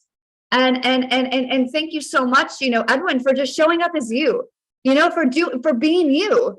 And whatever that is, that's okay. And Edwin, I just want to acknowledge that you were the energetic match for this, right? And so there's something for all of us to look at in this experience. And this is where the work comes in. And this is where we get to look, and without blame and without shame, we get to ask, why did the universe create this scenario for me? Why was I in this scenario? And what do I get to look at? What do I get to heal right now? And this is how we heal. So yeah, I really, Tiffany, I also just want to bring you forward because of, our podcast and your experience and the work that you do. I'd love to just, ask you if there's anything that you want to bring to the space on this topic. I know I just spoke a lot. No, I love it. Holding you. Sexuality is just one of the many topics that become taboo, and when we really think about how society and culture influences who it is that we think we are, that we feel we are, traumas come from so many different angles, I have clients who don't feel safe in their body because they were bullied as a kid and they were getting sucker punched. So now anytime they're approached from the side, they go into a trauma response, right? And this is like a tool that can help, okay, why don't I feel safe in my body? Where is that coming from? And how can I link those together into seeing why it is I don't have the pleasure that I have in my life? Which pleasure doesn't necessarily even mean sexual, right? Pleasure is our joy. Pleasure is our happiness. Pleasure is from a place that we feel safe and curious and playful. And so there's so many different ways that we can feel attacked in our experience. And truth is, they started before we knew what boundaries were. They started before we knew how to use our voice, before we were even speaking proper English, right? This is 3-4 years old. We really start to absorb all of that. And when we go through this process of shedding these identities, right? It is an identity crisis. The second we recognize, wow, my community no longer feels good to me. Why is that? Wow, the things that I'm hearing do not make me feel good about myself. What do I need to do about that? And we start to kind of lose those parts of our identity to find, well, what is true for me inside? If I get to the root of my trauma and I realize that it's because of this one instance, what do I need to do to shift inside myself so I can feel strong and empowered and confident and beautiful and sexy and attractive as male, female, non-binary, all inclusive, right? And so really coming back to this deep space of gratitude for the reflection, right? We don't have to be victims to our circumstances. We've all gone through it in some way, shape, or form. My belief is that you wouldn't be here if we hadn't gone through it. And we're all reflections of one stage of each other or another. And so the stages that make you feel uncomfortable about me might be places where you wish you felt permission to be that same way. Or there's a belief that tells you that you shouldn't be that way, right? What is that? And when we can start to actually just explore the whys and the whats and where they came from, and then really come back to ourselves and love ourselves. Like, thank you for the experiences. Thank you for the reflections. This just shows me and highlights where I'm already strong as fuck. Like, thank you, goddess. Thank you, self. Like, we fucking got through so much. Oh my God. And the parts that are still a little underdeveloped, which is why we're here, right? We're here to work on our heart. We're here to work on our courage and our bravery. And so trust the reflection, honor yourself in the experience, speak up truthfully. That's what I would leave you with. Is like, don't be afraid. If it comes out a little raw and rough, like I said in the podcast, it's like, oh wait, okay, shit, that was a little raw and that was a little rough. And I might need to sit with that a little longer and get back to you with what I actually meant, with how I actually feel. Because it's so easy for us to unconsciously shame others when it comes to rejection or approaching, or, you know, so trust that even the mistakes are a part of the process. And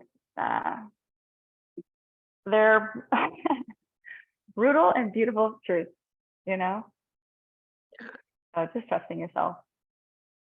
Yeah, I appreciate that, Tiffany. Yeah. Yeah. And I just want to bring one piece into play here, which is compassion, and how important it is to have compassion for everybody and everybody's experience. And with the underlying belief system that we get to choose, it's a lens that nobody's ever rarely are people ever intending to cause harm. Rarely are people ever intending to be hurtful in the way that they say something. Usually these things come out from a place of a trauma response or a fear state, or like just they're just reactions, and they come out and they're like Tiffany said, they're a little bit harsh sometimes, and or maybe they're unrefined, or maybe they haven't had a lot of thought, but so rarely are people ever actually intending to cause harm. And how can we bring compassion into the conversations? How can we allow more compassion into our bodies in the way that we respond to things that come into our field and ourselves? How can we have more compassion and take the space to be like, wow, I'm having something come up. Or I'm receiving some hard information. How can I look at this with love, with humility, and with love? Okay, wow, this is affecting me. I'm being triggered by either being given feedback or by having an experience. I'm being triggered. This feeling is coming up of fear, of anger, of closure, of whatever, like this defense mechanism. Breathe into the defense mechanism. Give it space for what it is, and then let it go and let your heart come through. What does your heart really say? I do think that compassion is a really big piece. And then from that place, we can recognize that, like these two beautiful women said, everything's a mirror. So what is it that's triggered you? And get curious. What is it that has triggered you? Is it because you're seeing something that has triggered a story or a memory, or because you feel like you have to draw a boundary? Like what is that story underlying? And that's really going to show you that piece of learning that you get to have. This is a gift. It's a gift. They're all gifts. These shadows are gifts, teachers. So yeah, just bringing that into the space too. And I'm actually really excited that this was brought forward, because I'm having a talk tomorrow on sovereign love. And there's a lot of codes coming around consent, and a lot of codes coming around speaking up and using your voice and asking for permission, and certain ways that we can learn to relate to each other that help to hold these kinds of interactions with a lot more structure and also heart, so that we can avoid some of these patterns of communication or behavior or reactionary experiences that are usually just not coming, they're just not being very thought through. Yeah. You know, and just coming into that place of like, wow, how can I really own my experience and express this in a way that can be received, and then receive the feedback and be able to refine and come into humility. It's a big part of that. So for sure, please tune in for that tomorrow. Yeah. And I really love Tiffany's comment here. You know, it is about coming back to the heart and learning how to trust yourself and really figuring out what you need to be safe. And this entire journey, it's almost like the more that you dive into boundaries and consent and owning your desires and owning your boundaries, your world will reflect that. And so if you really struggle with boundaries, the world will also test you in that consistently. Are you speaking up? Are you sharing your truth? Are you letting yourself continuously experience the same thing over and over? Or are you actually sharing what you need? Are you speaking what you need? And, you know, it's almost like you keep we keep dating the same partners over and over and over until we learn the lesson, right? And once we come into alignment with ourselves, then we start attracting partners that are in alignment with what we truly want instead of in alignment with our traumas. And so part of this journey, the more we go into this work, is about self-actualization and really recognizing what are our needs, what are our boundaries, what are our desires, and how do we create relationship containers that align to that. And this is the work in stage 4. This is really what we're doing, because this is how we actually live with an open heart. Otherwise, we're going to walk around boundaried, protecting ourselves with these walls coming up, right? And we all want to live with an open heart, but if we live with an open heart without having any sort of, you know, relationship to our voice with our boundaries or discernment, we're allowing our heart to also get trampled, you know? So it's a balance of how to actually create the structure, right? The container for our heart to actually dance in. Otherwise, it's just going to be this chaotic mess. Yeah. Mickey, you have your hand raised. What's up?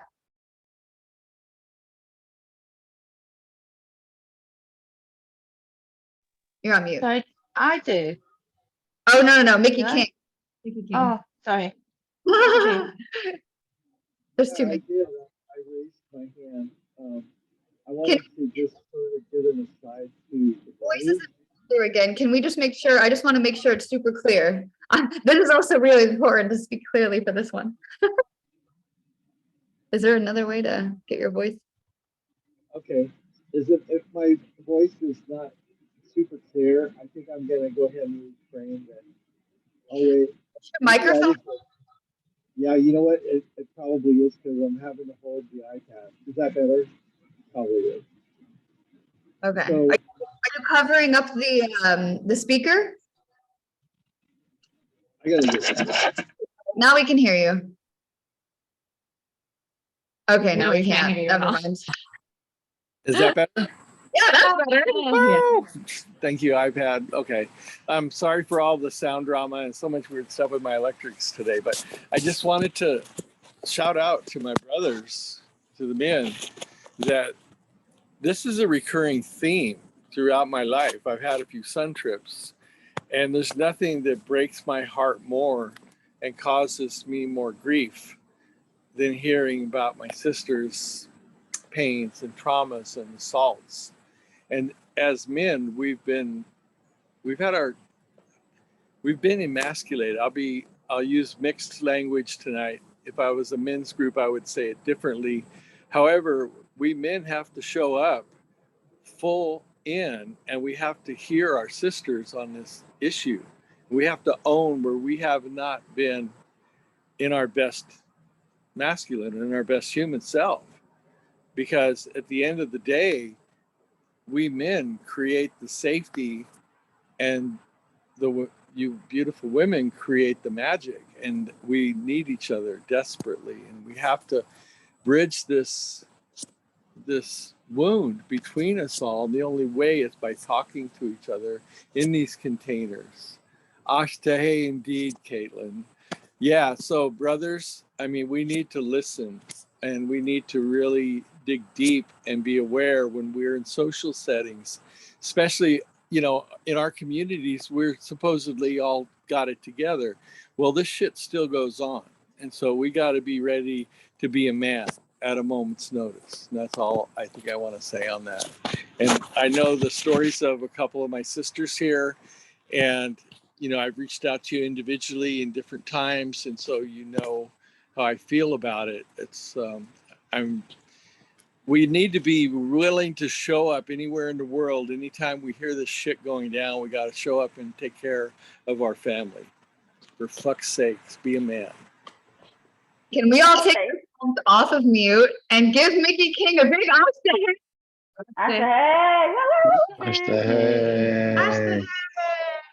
I'd love to speak to that for a second, actually. Yeah. Because I just had something come up, and I'm talking with a dear brother, and it's this conversation around what is it really going to look like and take for us to be able to hear each other and not hear the projections and not hear the fears and not hear the doubts, but actually be able to say like, okay, Vicky, if you're going to show up to me, like I can hear you, and I'll take my stuff and I'll take it to the side and I'll give myself all the time I need to, so I make sure that I hear you. I don't hear my version of you. I don't hear my fantasy version of you, my fantasy football version of you, no other versions, right? And just like be able to hold each other in conversation. And I think this is like one of the milestones of this work, especially in the awakening stage, is like, I want to be able to hear you. And we have all this piece of wanting to be understood. And it's also a form of validation in a way, right? Or we can accept that, okay, we might see something differently, and that's okay. I don't have to love you any less. I don't have to judge you or shame you for it. And I think that this conversation piece is so big in awakening, because it's like we finally get to show up for each other and hold each other. And that's what creates really strong communities and partnerships, right? Collaborative or romantic. So thank you for bringing that up. Yeah, that is so beautiful. Thank you. Can we also all take ourselves off mute and give Tiffany a major ashtray for her share?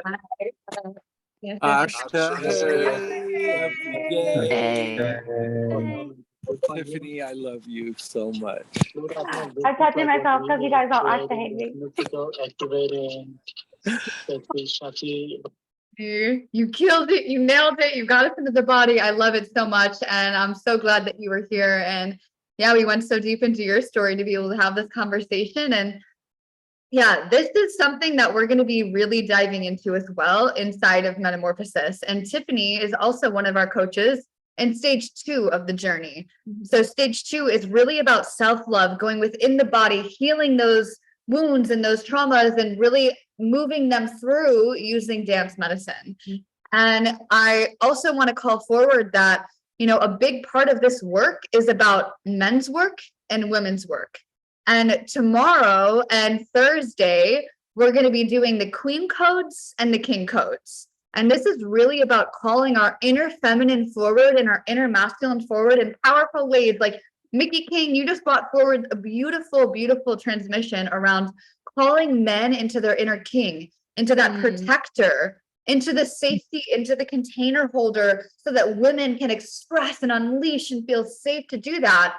And the queen codes is about creating safety in the body, for like the body is our temple and our container, so that we can unleash and feel safe and wild and expressive, so that we can actually meet each other in our healed, empowered versions of ourselves. And this work is so, so important. And I know the king and the queen codes is in stage 5, but in stage 4 of the journey, it's about relating. It's about I am you being me. This is where the feminine and the masculine comes into play. This is where we start doing the authentic relating work.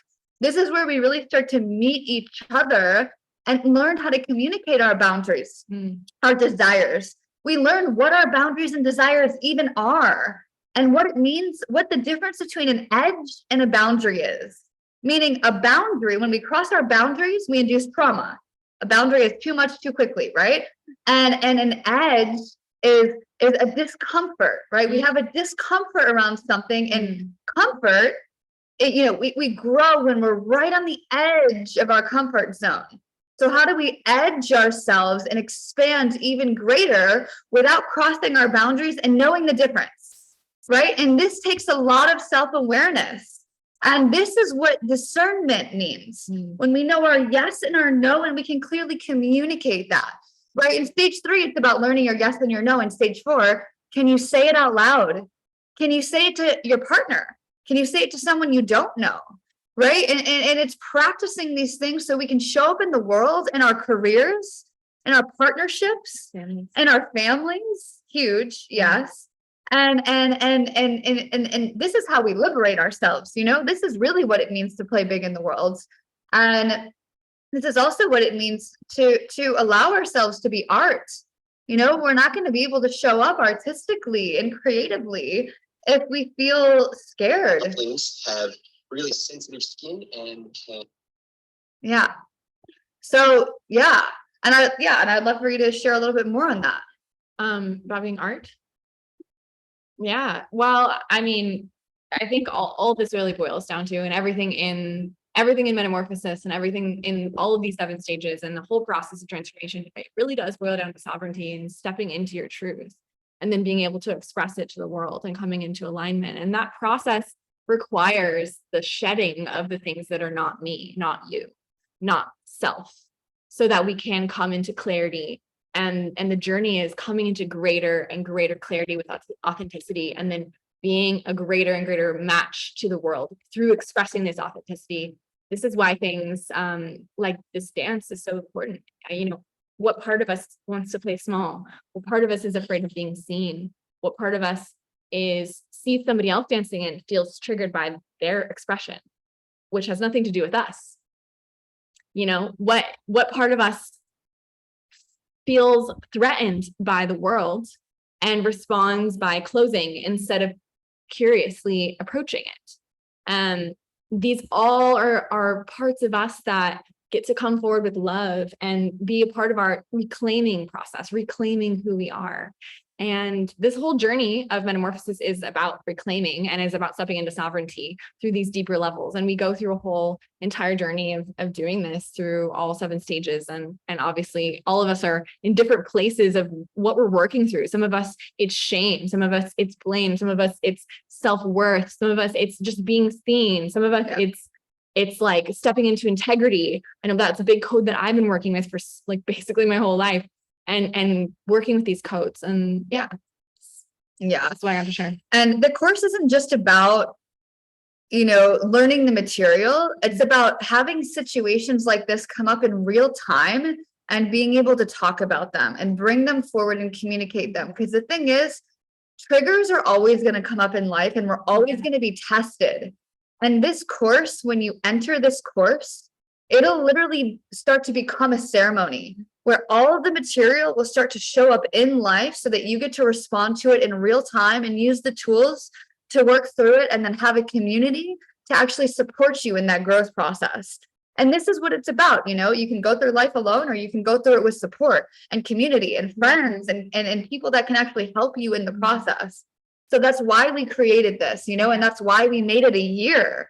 You can take courses that are like a month long, but after the month, it's like, how do you actually allow the material to work with you in life as you're going through life, using the tools in different circumstances and integrate it? Yeah, exactly. Yeah, it's not an intensive. This is an intensive. Yeah, this is an intensive. And the Metamorphosis course is the lifestyle change program. Yeah, that's why we design it for a year. That's why we have it in a container where we're all working together. That's why we have accountability partners. That's why we're working through the material the way that we are. That's why we have so many coaches holding us.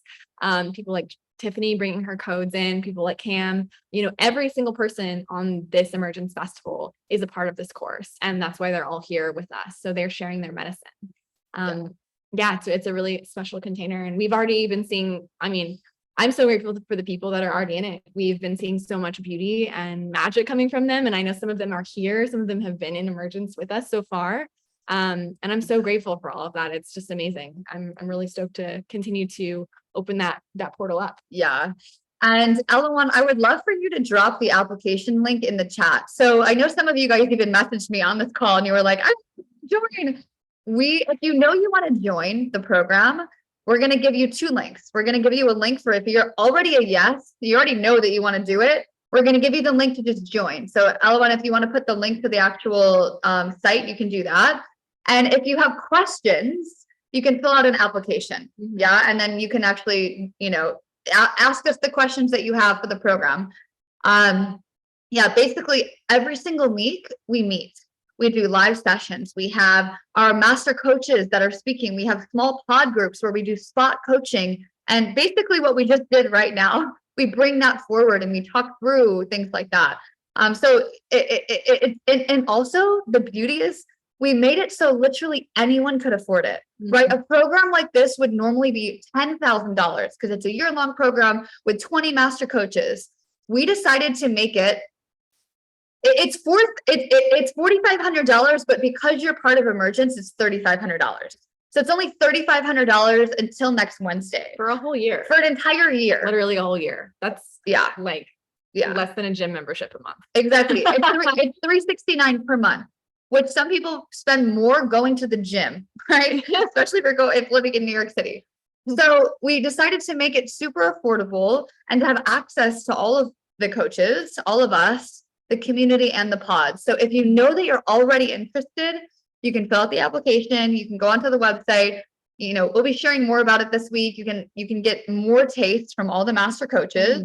And you can dive into this journey with us. Yeah. And if you just want to come to the 5 days and you just want to experience the week-long retreat, that's fine. We also have, in-person retreats. There's ways to get connected in the community. There's no shame in any experience. Truly.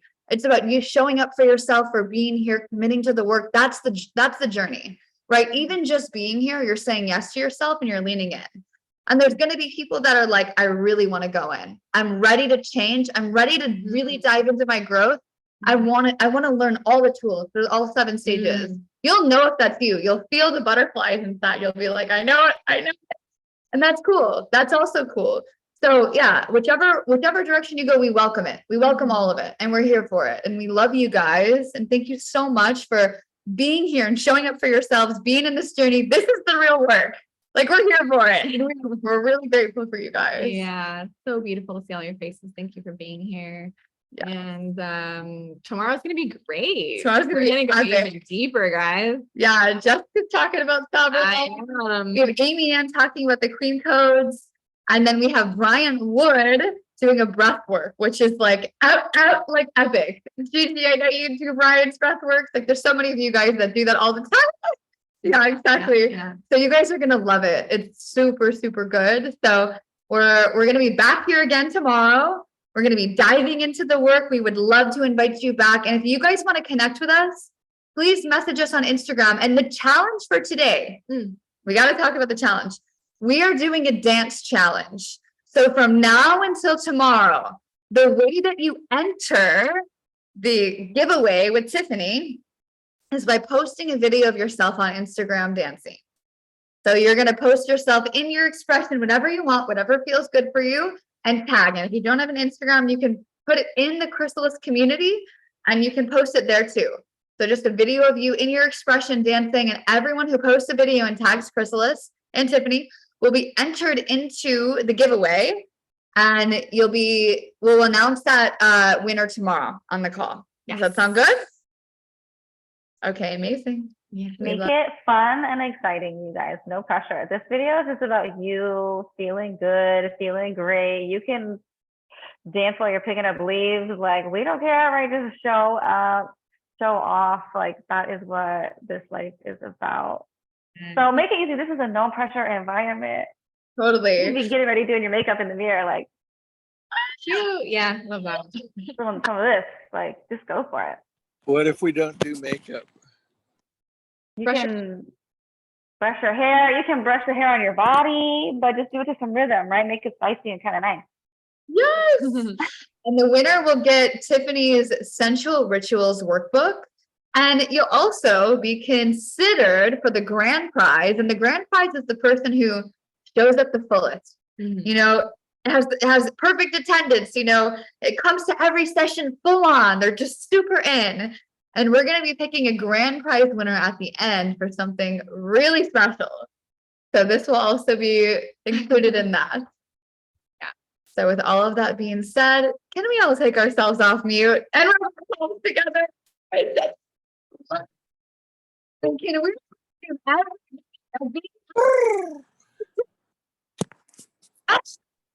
Ashta